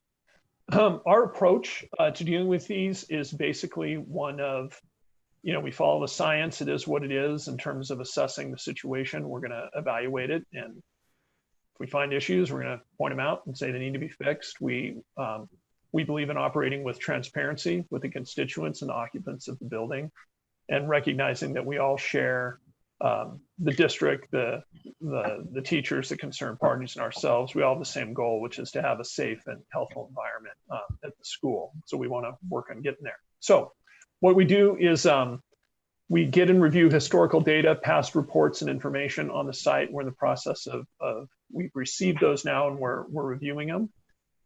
We also, just as important to us, is talking to the staff members and finding out the occupants of the building, what they've experienced, not just what they've observed and what they've experienced in symptoms, but also what they are concerned about and thoughts and ideas that they have on the situation. We kind of take in all of that information, which we did through an initial meeting, and we just concluded a survey, which we had about 46 respondents, which is pretty good from doing this for a number of years. That's a really good percentage of people responding based on my understanding of who it went out to. So we're processing that information. We're going to formulate a game plan, communicate that out to the occupants so everyone's on board with our investigation approach. We're going to go out and do the assessment to find out what kind of problems exist, come up with a set of recommendations and findings from that, share those with the occupants so that everyone kind of knows the game plan and move this thing towards resolution. So where we're at now, reviewing the documents, reviewing the surveys, come up with a game plan, and we're hoping to get to the site. We're shooting for the end of this week, but based on, we had a little hang up with deliveries from FedEx getting our package, but we've got that in possession. So we want to make sure we're well prepared for that visit. So we'll probably be out in the beginning part to the middle of next week. And happy to answer any questions that you may have. Are there any questions? I have one. What is the timeline like for this, for what you're doing? Yeah, so if we get out there early, middle next week to do our assessment, if we collect any sample results, the typical turnaround for that is about 10 working days, although a lot of times we can kind of push the lab and they get it to us sooner. And so within a couple of weeks of that, getting a report out. But I would expect, you know, if we find any major issues, we'll communicate that, and so the district can start jumping on it immediately. But I would say in terms of report, we're probably looking anywhere 3 to 4 weeks for a final report. However, between now and then, there will be communications as to findings. And again, if major problems are found, that'll start moving as soon as we find them. We're not going to be waiting for a report. Okay. Yeah. And are you looking at the entire campus or just a certain area of the campus? Yeah, we're looking at the entire campus. Our approaches when we go in, you know, it might come as a concern in one area, but we want to know the history and what's involved. So we've surveyed. My understanding is the survey went out to all of the occupants, and that's certainly our plan, is to address all the issues. You kind of when we go in to look at this, we you know, it just makes sense to address all the outstanding issues as opposed to piecemealing it here and then coming back and addressing it there, and kind of get the whole team, you know, on board with getting everything solved. Are there other questions? Is there, I have understood from an earlier update from, I think, Ellen, was there a meeting with the staff to kind of set the groundwork for what was going to happen? Yeah, that's one of the first things we do when we get involved in these situations is request a meeting with staff. So I shared with them, similar to what I just shared with you, who we are, what our approach is, so that everyone knows what to expect and what's happening, get their input, any concerns they may have at that point, but also inform them about the survey that was coming out, so that they could take their time kind of giving us their input. Like I say, we got really good input from that survey. It was an online based survey that went out, and great responses. So did you check with any of the people who used to work there at La Rosa? I know that have moved. I know it went out to the current staff and people that use the facility. You know, I provided the survey link, so I'm not exactly sure if it went out to any former occupants of the building, but we can look into that with Mary Ann. Okay, thank you. Any other questions? I just have a brief comment. So I think that the meeting with the staff went very well. Thank you, Ben, for being on that meeting and explaining exactly from your end what you look for, what you see. We were very, you know, honest with the staff in terms of we are not experts in that area. So bringing in an expert was, reassuring for us that the whole staff, the whole building, the campus will be looked at. And then any staff concerns that they do share with Ben are private. We don't see them. It's just for his analysis only, so that they could really freely share anything that they felt was pertinent with him and his staff that are going to actually be going through and looking at the buildings and what their feeling is going on. So I think that from the district point, I feel very comfortable at this point in terms of where it is and where it's going. I want Ben to do a great job. So as long as it takes to get it right, I think that's the mission from our end of things. And so I'm glad that you joined our team and that you'll be out there soon. And I know that will make the staff happy. And I'm very grateful that, we've been in touch with Ellen and Jason. Jason immediately set up the meeting as soon as Ben's schedule was available to set up that meeting with the staff. And then we were all on that call, answered any questions from either the district's perspective and from, the testing and the analytical side to reassure them that, we all want the same thing. So I think that we're in a good spot. We'll continue to update as we have information and in the subsequent board meetings.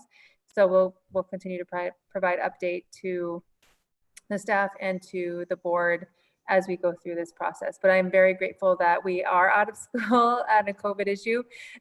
This is the perk of it, because no students or staff are there, and you can just go in and do anything that you want or need on the campus, and that we're, everyone else is, safely sheltering at home. So I'm grateful for that as well.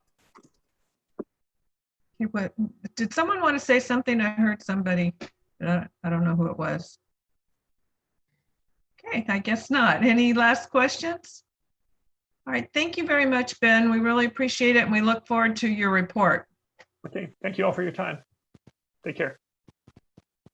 Okay, item number 21 is the COVID-19 report to the TCUSD community. Monica Makovitz. Good evening again. I will try to summarize this.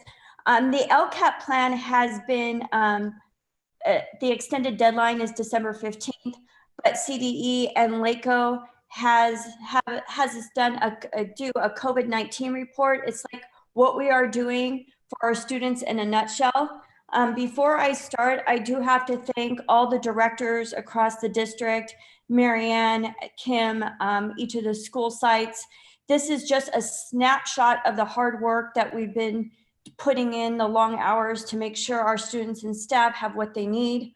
The COVID report has certain areas that we have to cover, that we're delivering high quality distance learning opportunities, that we're providing school meals, and we arrange for supervision of students during ordinary school hours. The report, this is just the first read. It will come back for approval for the next board meeting. But really, to go through it really quick, we have taken significant measures to maintain the continuity of teaching, learning, and other services during school closures.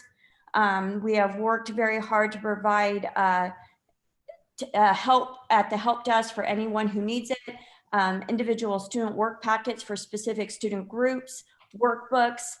We make sure our computer devices have been handed out to our families who have requested them, and provided ongoing technical support. Our families can access free Wi-Fi through programs offered by local providers, and our infrastructure allows for families to access the district network from the offices and campus parking lots. We have teachers that are working with students continuously through various online platforms such as Google Classroom to facilitate instruction. Our counselors are working tirelessly to meet with our students via phone calls, Google Video, and to make sure we're doing welfare checks on all students. I know that Director Hannah Getty has been working closely with Dr. Fricker to make sure we're sending out consistent parent messages to staff and families to keep them updated on what's going on. Director Tamar Kataroyan is making sure the IEP meetings continue virtually through online platforms.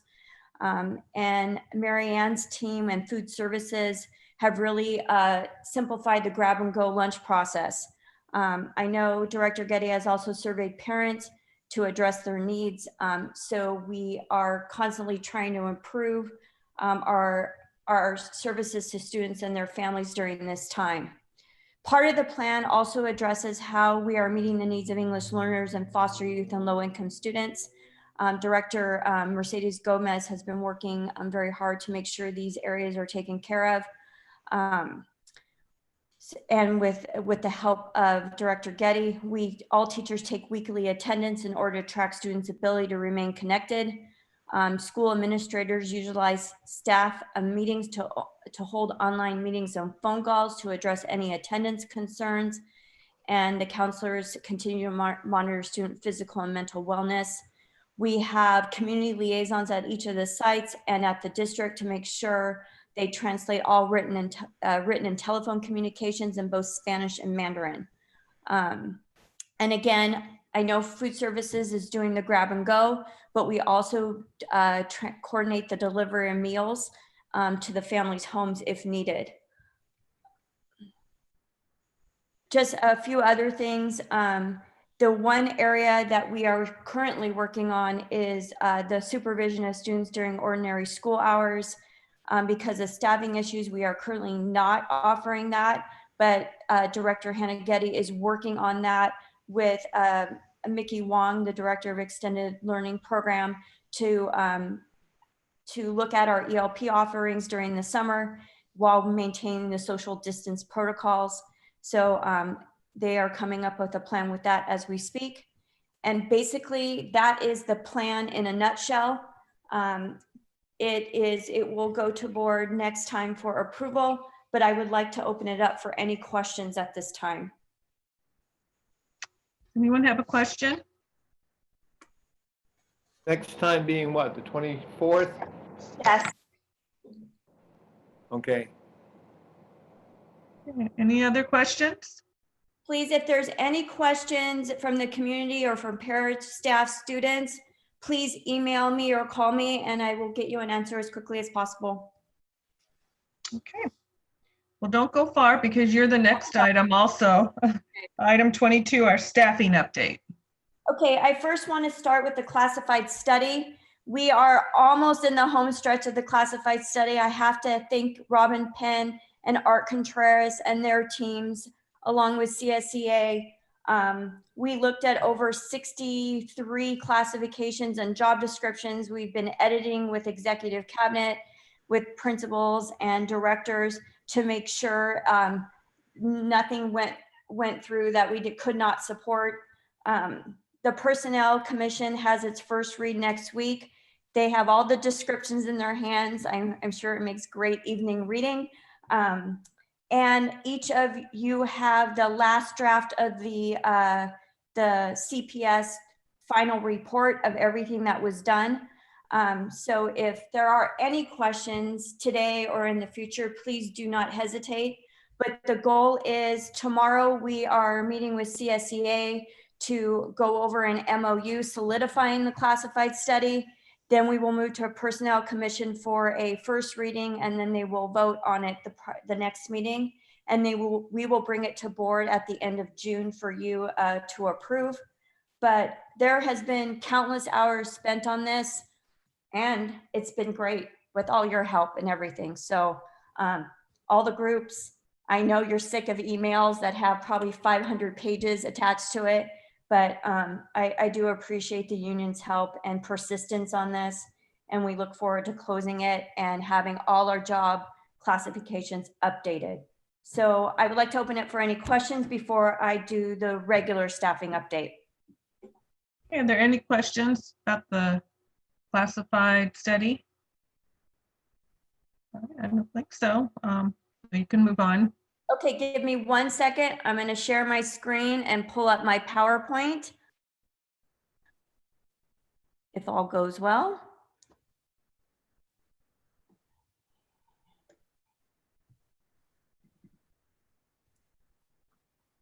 Which one are you going to do? I'm just going to do the general, Ken, the general staffing report. So I'm almost there.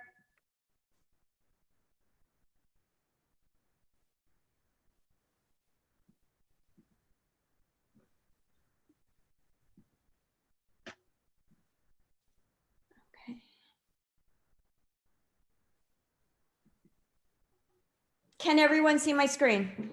Yes. Okay, perfect. Okay, so this is just a strategic staffing update.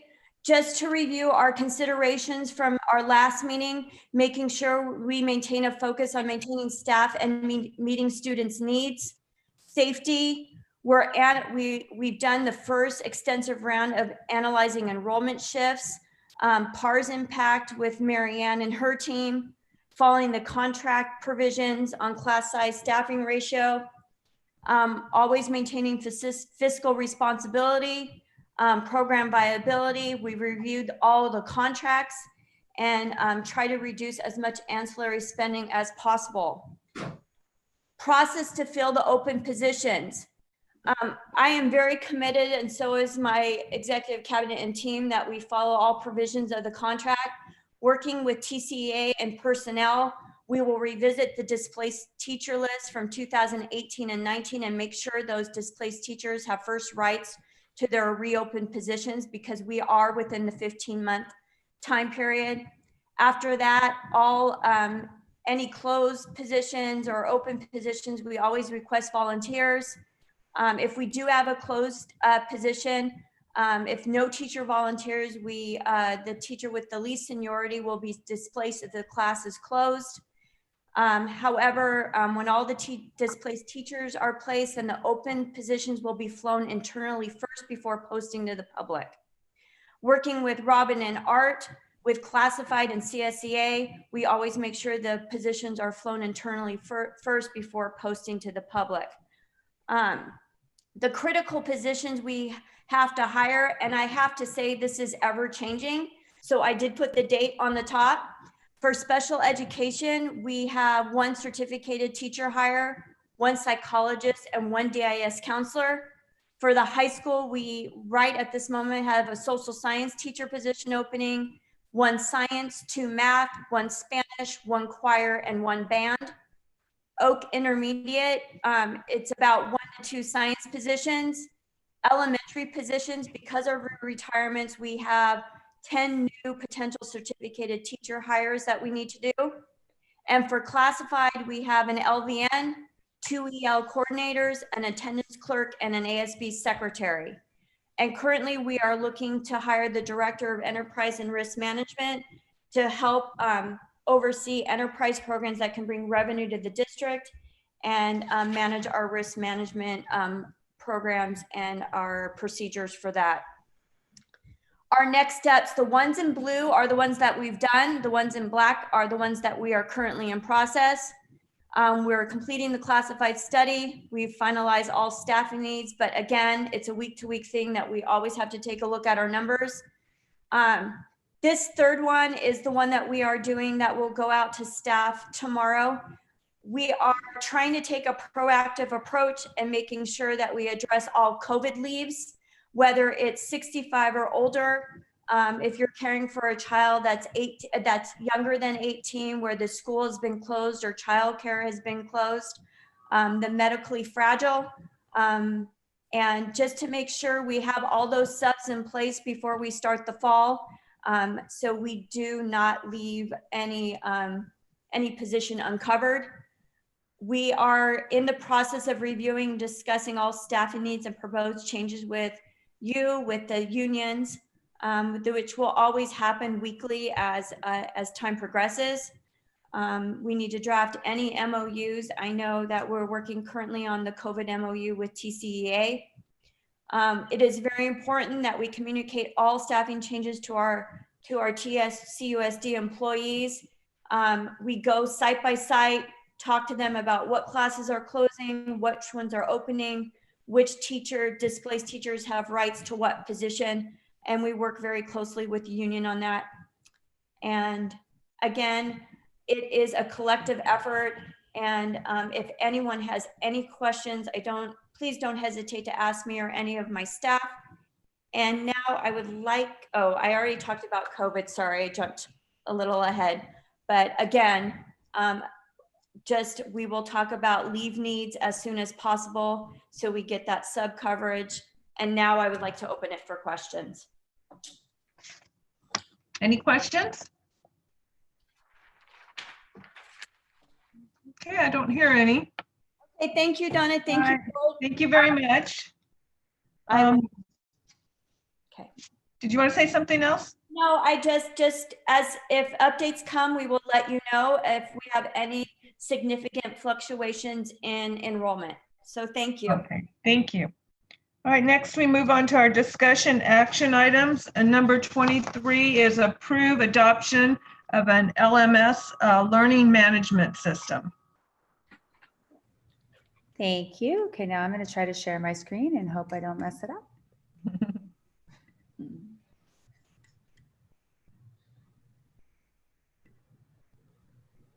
Can you see the whole screen? All right. Yes. Perfect. Okay, so I just wanted to share with you, our process has come, I would say, full circle, and now maybe doing a figure eight. We're going to go and towards the next chunk of gathering information from our staff to plan our training. So as Ellen had mentioned earlier, there is a staff survey out right now that is really asking staff just about what they're using as far as instructional technology goes and what other trainings they would like. So tonight, what I wanted to present to you is just the final part of our process that we all sort of kicked off a few board meetings ago. And we're bringing to you a very detailed and very clear process of how we gathered input from all of our stakeholders, or specifically our teachers and our parents. I would say in this one, we didn't get to the students as much. And I'm sure we would have liked to in a different scenario, but we just didn't really have the ability at this point. So as you guys know, and I had sent this out to everyone, is we were able to have Canvas come in and do a demonstration for anybody that wanted to join. And at that point, I believe we had over 100 staff members that joined. I think at one point it was a little over 100 that were able to join that demonstration. And they spent about 90 minutes going through their product and explaining how it would work for elementary, for secondary, what parents would see from it, what it would look like for students, and then the tools for teachers. And Schoology came in then, I think maybe a couple weeks later, and we had, I think at one point we had almost 60 people participate. And in this demonstration, it was very similar. They demonstrated their product, and clearly both products are learning management systems. They share a lot of similarities.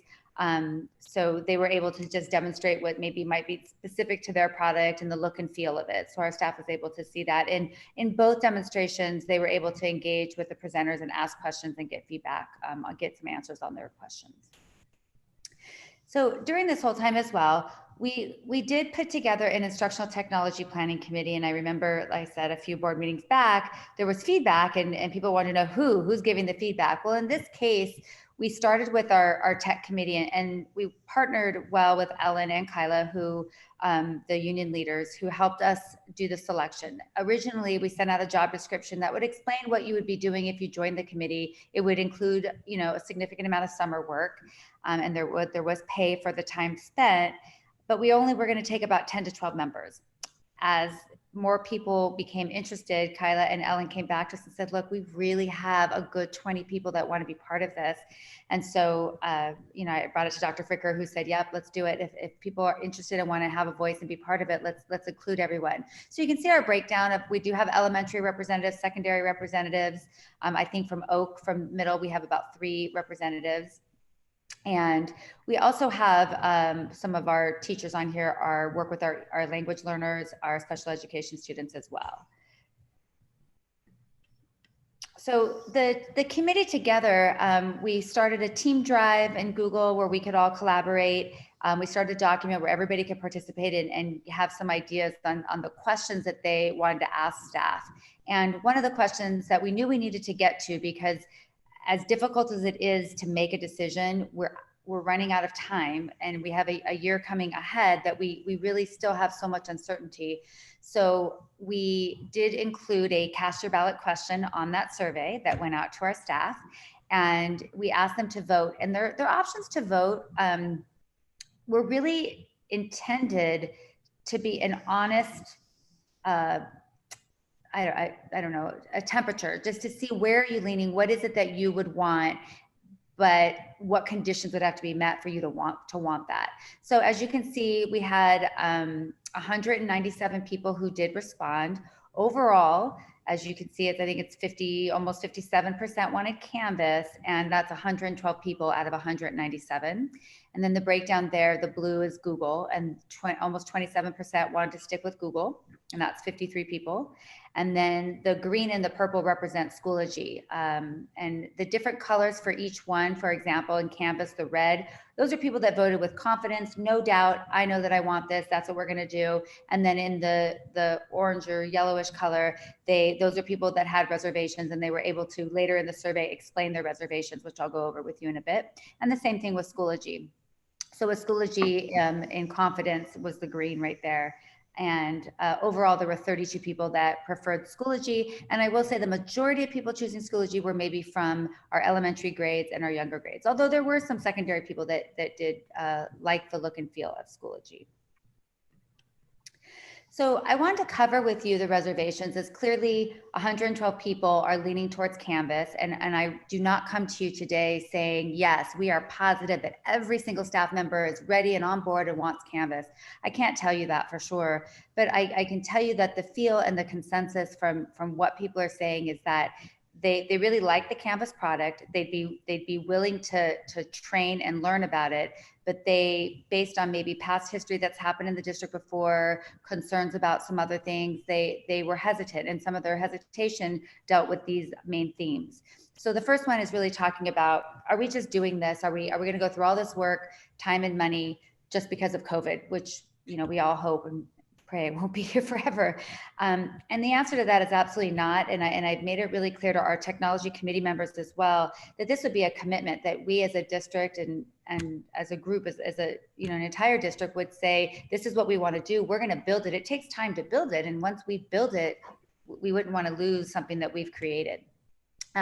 So that was really the concern. Is in the past, there were things that the district maybe had purchased in relation to technology that came and went pretty quickly, and there wasn't always training, and it wasn't being used, and it was just money spent on something that just never really flourished to anything. And then, of course, the main question for everyone, no matter what people were voting for, the concern is training. They feel, our staff, our instructional staff feels very strongly that they need training. They don't feel that they've had adequate training when it comes to instructional technology. So they were very clear about wanting that time for training, and not just training during the summer, because it's you know, we all know you can only learn so much in a setting, and you need time to process it. And then as you go to do it, you need support throughout the year. So what would that look like? How would we do that? And we have shared with staff that we are looking at models where we can have some instructional coach time. So that would be our teachers having some extra time where they can help staff at their site. And so every site would have someone that they could go to get that help, in addition to all the other resources that come along with Canvas, which is 24/7 customer service support. They're in the United States. You always get an operator that will speak to you 11 o'clock at night, you know, anything like that. And then, of course, the other training videos and things and resources that they will be getting. The other questions came about specific students. The concern is for primary students. When we look at our TK through probably second grade, maybe third, but if we look at TK through second, is an LMS of any sort going to be too much for our little ones? And is this something that we really want to incorporate? Is this something, how would we use that? How will we train? How will we help them be able to grow within this LMS product and be able to access things? And then specifically our students with special need and our English learners, are we going to make sure that we have access, that they have access? Can they learn these systems? Will it better them? Will it give them more access? And Canvas has done a really good job of explaining some of the tools, and Schoology had very similar tools as well, of how we can help build that access. There are programs, there's a studio program in Canvas that we are asking to adopt along with the product, which is, it's a video integration where teachers they can make notations on the video, they can speak over it. It's very interactive. So within this video lesson, you hear your teacher talking, teacher can pause, ask questions, collaborate. Students can do the same thing. Students can make videos and do the same thing and annotate their videos. Also, there will be readers where students can highlight and it'll read aloud to them. And there's also a language feature where our students that might be learning in the English language can get some help and find things in 24 different languages.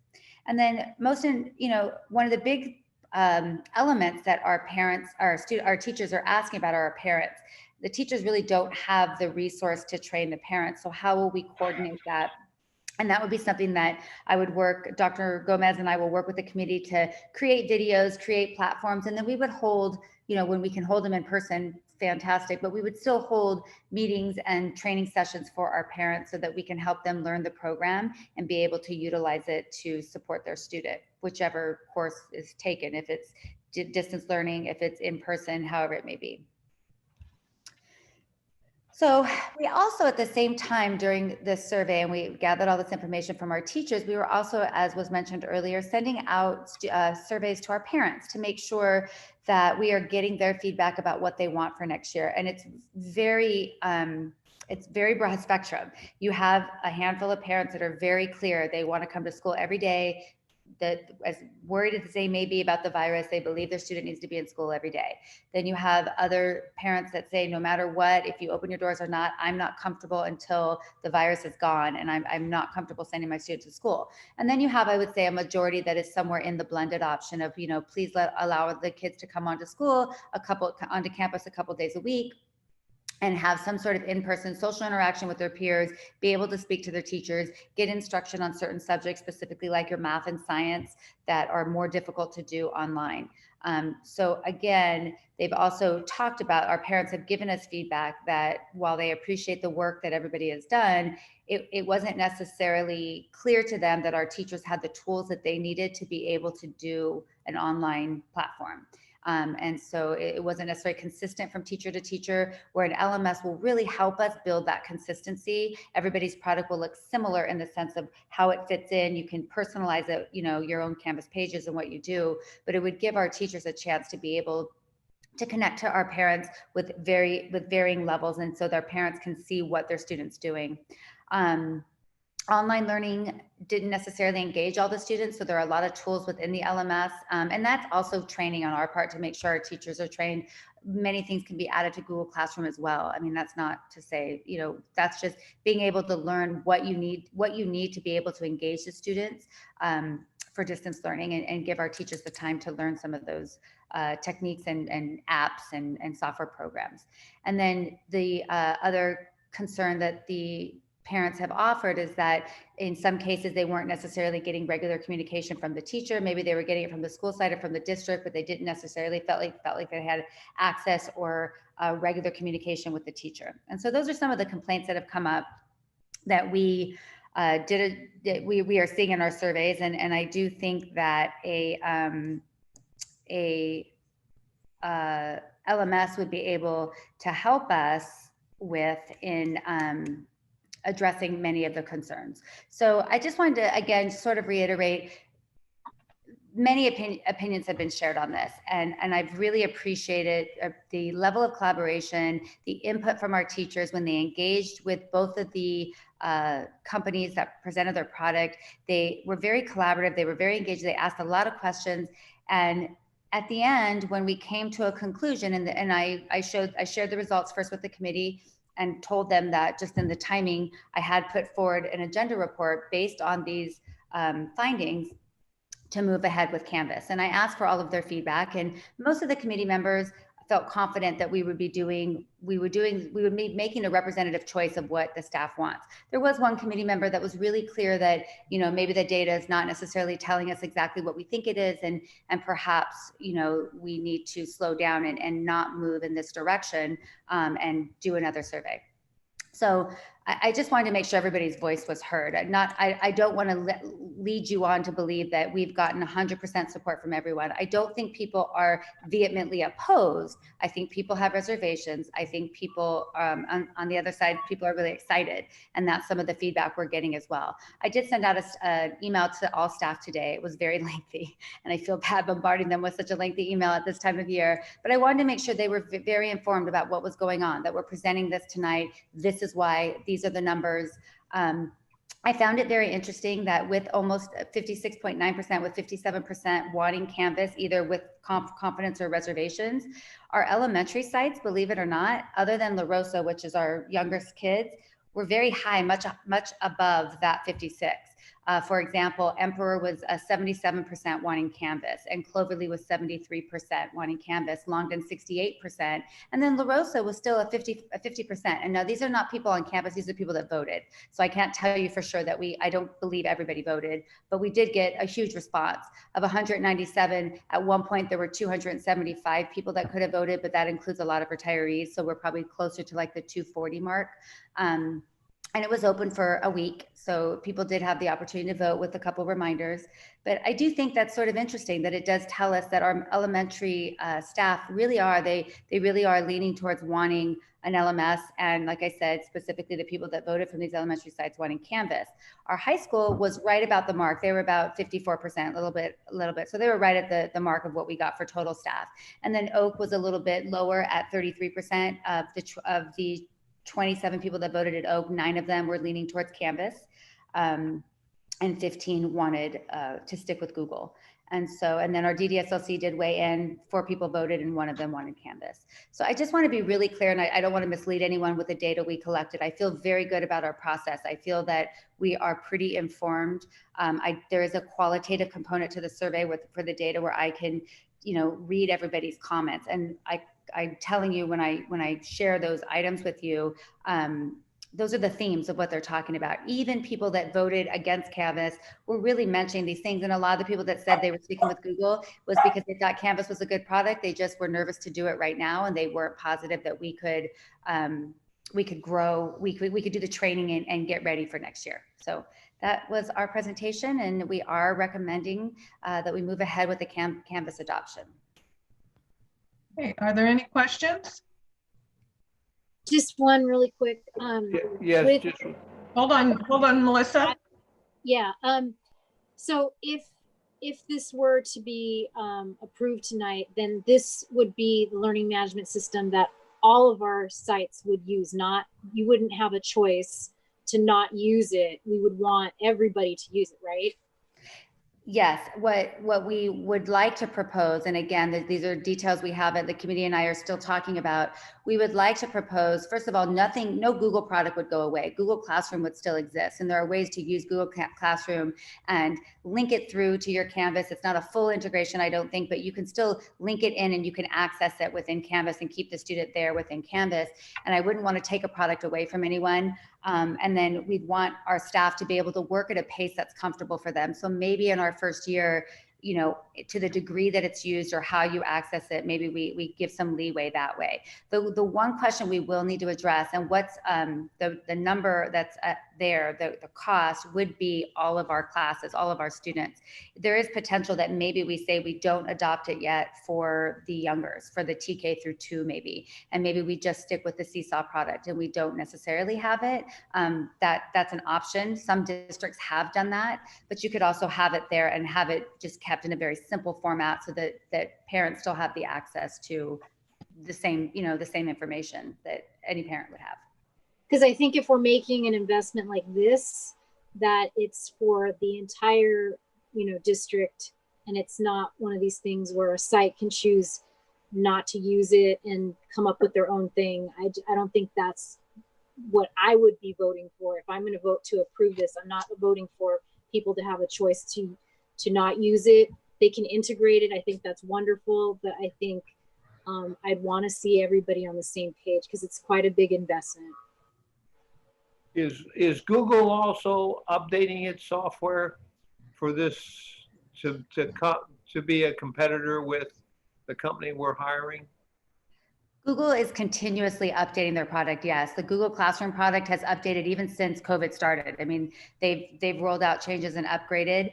They are working also on a grading program, which they're partnering with Canvas on as well. Canvas works very closely with Google. So at no time will the Google product be an LMS like Canvas, but they will always work together. They're fully integrated. All the Google products fully integrate into Canvas, but the Google Classroom will never be able, it's just not built to be what that LMS for Canvas is, but they definitely share some components and Google Classroom can definitely do much more than we've used it for. Sorry, was there another question? Yeah, just an observation. The survey results really was very indicative of the fact that we're moving towards an LMS in general. You know, 3/4 of our staff basically prefer an LMS and the majority prefer Canvas. That's pretty clear. I know, you know, you've been very cautious in saying that, you know, the 26.9% were, you know, opting for just staying with Google. But Google is really not built as an LMS, whereas the other two are, and the data that you've gathered is very informative. Thank you. Are there other questions? I don't have a question. I just want to say thank you very much for going through this process with everybody and evaluating the different alternatives. And I think it was very thorough, so I'm pleased with the end result. Thank you. All right. Would someone like to make a motion to approve the adoption of Canvas as an LMS management system? I'll make that motion. Okay, motion by member Smith. Second. Second by Lynn. Second by member Lynn. Okay, Nicole, how would you like to vote on this? Yes. Yes. Okay, member Nolenberg. Member Nolenberg. Yes. Okay, member Smith. Yes. Member Espinosa. Yes. Member Lynn. Yes. And I'm a yes also. Okay, get to work. All right, we'll move on to item number 24. It's to approve the 2019-2020 authorization to make year-end budgetary appropriation transfers to the county superintendent of schools. So this is an annual process that we do as we're closing out the books. There's a program that LACO has that does a lot of journal entries for us. And it's primarily, let's say you're in the 4,000 object code and you had something for 4,310, but you spent the money in 4,350. We would have to do a journal entry for every one of those adjustments when the real issue is just that they're in that 4,000 range for the state reporting. So this saves us a significant amount of clerical time in making journal entries. And it's something that's been standard in all districts for many, many years. Okay, are there any questions? All right, would someone like to make a motion to approve? I'll make a motion to approve it. Okay, motion by member Nolenberg, second. Second. Second by member Smith. Okay, Nicole, how would you like to vote on this? Yes. Yes. Member Smith? Yes. Okay. Member Espinosa? Yes. Member Lynn? Yes. I'm a yes. Member Nolenberg? Yes. Yes. Okay, motion carries 5-0. All right, next is item 25. Receive board policies for first reading, and we have 6 of them. Board policy 0470, COVID-19 mitigation plan. Board policy 4033, lactation accommodation. Board policy 4112.2, certification. Board policy 4116, probationary permanent status. Board policy 4151, 4251, 4351, employee compensation. And board policy 4218, dismissal, suspension, disciplinary action. Is there any report on these? Kim, do you want me to go through each one? I can go through each one, Donna. Yes, just please give them an update on the policy, what's changing, and then why we're doing this. Okay, the first one is the COVID-19 mitigation plan. It is a new board policy.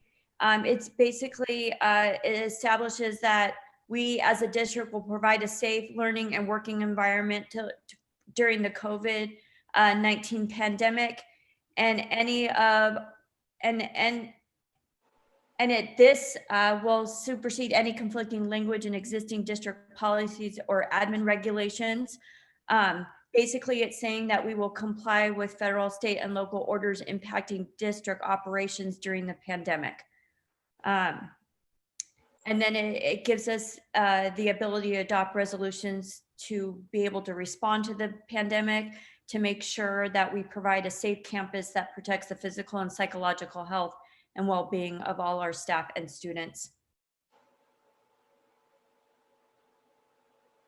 That's the first one. Give me 1 second. The next one is the lactation accommodation. It's making sure we are following Labor Code 1034 as we're mandated to develop a policy regarding lactation accommodation with specified components.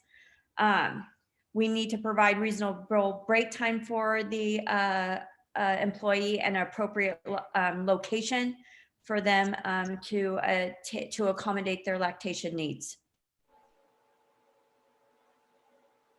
Okay, I'm going to go, Marianne, if I'm forgetting anything on that, please let me know. The next one is our board policy for certification. Basically, the Commission on Teaching Credential establishes standards and procedures for the issuance and renewal of multiple subject, single subject, educational specialists and other credential certificates and permits, and approves applicants. Basically, it's saying that we must follow the credential process, make sure our teachers are credentialed properly, and that they renew their credential when it's due. Usually it's every 5 years. So it outlines all those, which we follow anyway. It's just an updated policy. The next one is defines the probationary period. Basically, we saying that we grant permanent status to certificated employees following successful completion of a probationary period. Thankfully, our collective bargaining agreement already reflects this practice. And it says, it just basically defines what a probationary employee is, that they're not the same as a temporary employee. It goes off that there's differences between probationary and temporary employees in terms of the layoff process and reemployment rights, which involve seniority. But we do practice these now. It's just an updating of our board policy. Okay, I'm going to go to the next one. Okay, next one is employee compensation. The governing board recognizes the importance of offering a competitive compensation package, which includes salary and health and welfare benefits. Education Code 45023 and 45162 require the governing board to adopt salary schedules for certificated and classified employees. For district operating under a merit system, which we are, Ed Code 45268 specifies that the Personnel Commission will recommend a salary schedule for classified employees to the board for approval, and that the board may not amend the schedule without first giving the commission an opportunity to respond to the amendments. Thankfully, we follow all these practices, and it's just an updated to our outdated board policies and admin regulations. I believe this is the last one, and I know I'm speaking quickly, but let me know. Basically, this one is dismissal, suspension, and disciplinary action for our merit system. It ensures under Ed Code 45240 that I follow the progressive discipline policy under the Personnel Commission rules, and make sure I give all the rights for the demotions, transfers, and dismissals of classified employees. We have a Personnel Commission that acts under these rules now. Robin and Art, we always touch base and communicate when we are dealing with these dismissal issues, and it's been very good working with them on these. It's not always fortunate for these issues, but it's been a relatively collaborative process. Okay, any questions for me? I know that was kind of fast and furious. I'll make a motion that we accept the first readings of the 6 board policy, new board policies. I'll second, but I have a question also. Donna, you're muted. Yes, Matt, do you have a question or did I? Sorry. Kind of on a separate issue, but it just occurred to me, I haven't heard anything about BITSA since I've been back on the board. Is BITSA still around? Well, it's not called BITSA anymore. It's called induction. And we are very unfortunate to belong to the San Gabriel Consortium with San Marino, ourselves, Pasadena, where we offer training to our teachers, our new teachers, and we offer that we pay for it for them. We have wonderful mentors in the district, and Amy Gerling helps me with jurists to make sure everybody's matched well. And we just celebrated our induction candidates graduation. And so it's a very valuable program to be a part of, and working with the San Gabriel Consortium, they're able to do PD and on classroom management, ELD, special ed, and we hope to continue that in the future. Good. It sounds much better than BITSA. Yes. Okay. Any other questions or comments? All right. Nicole? Yes. Member Espinosa? Yes. Member Lynn? Yes. I'm a yes. Member Nolenberg? Yes. Member Smith? Yes. Okay, motion carries 5-0. Next, we move on to the consent agenda. These are routine items approved by one motion and one vote unless a member of the board or audience requests that any item be reviewed and voted upon separately. Okay, someone like to make a motion? I'll move to approve.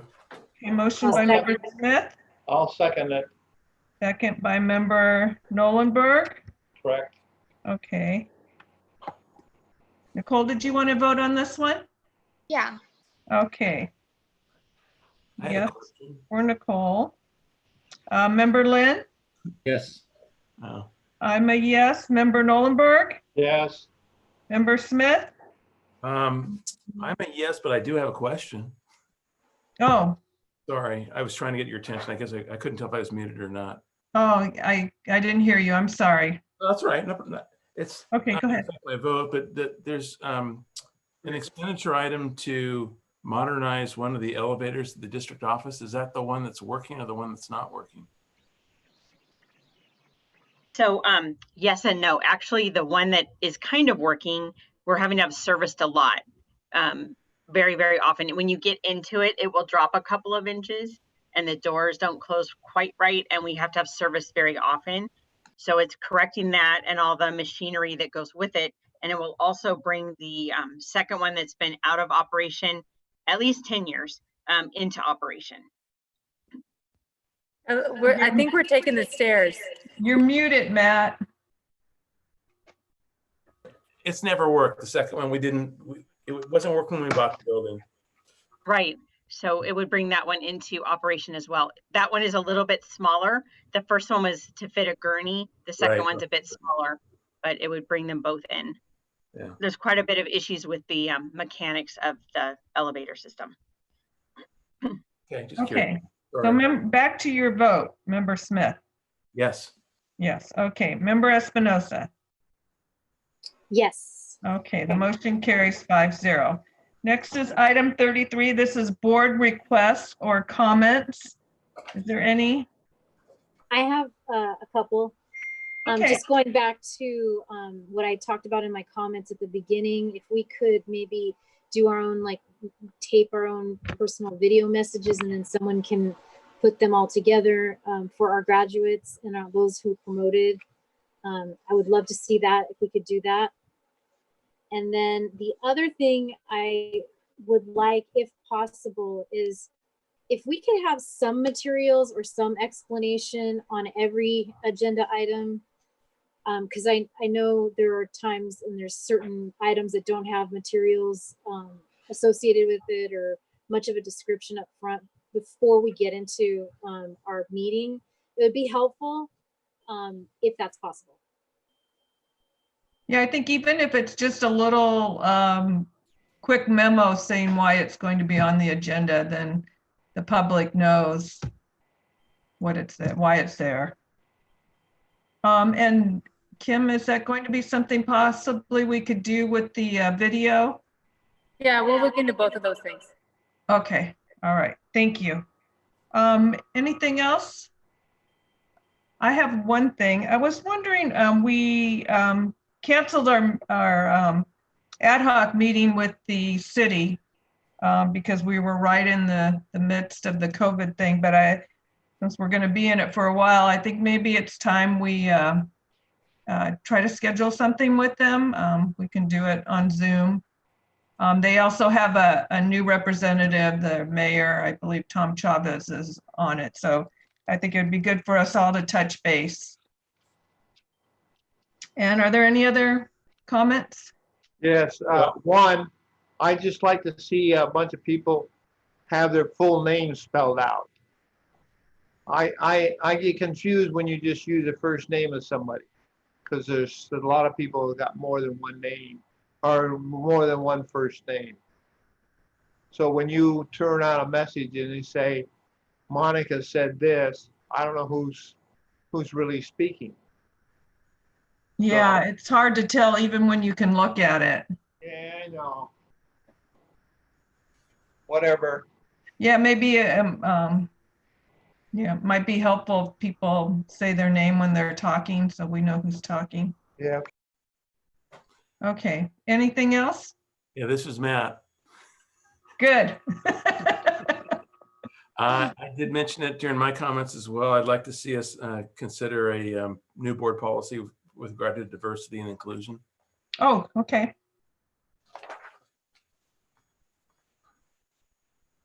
I'm done. Okay.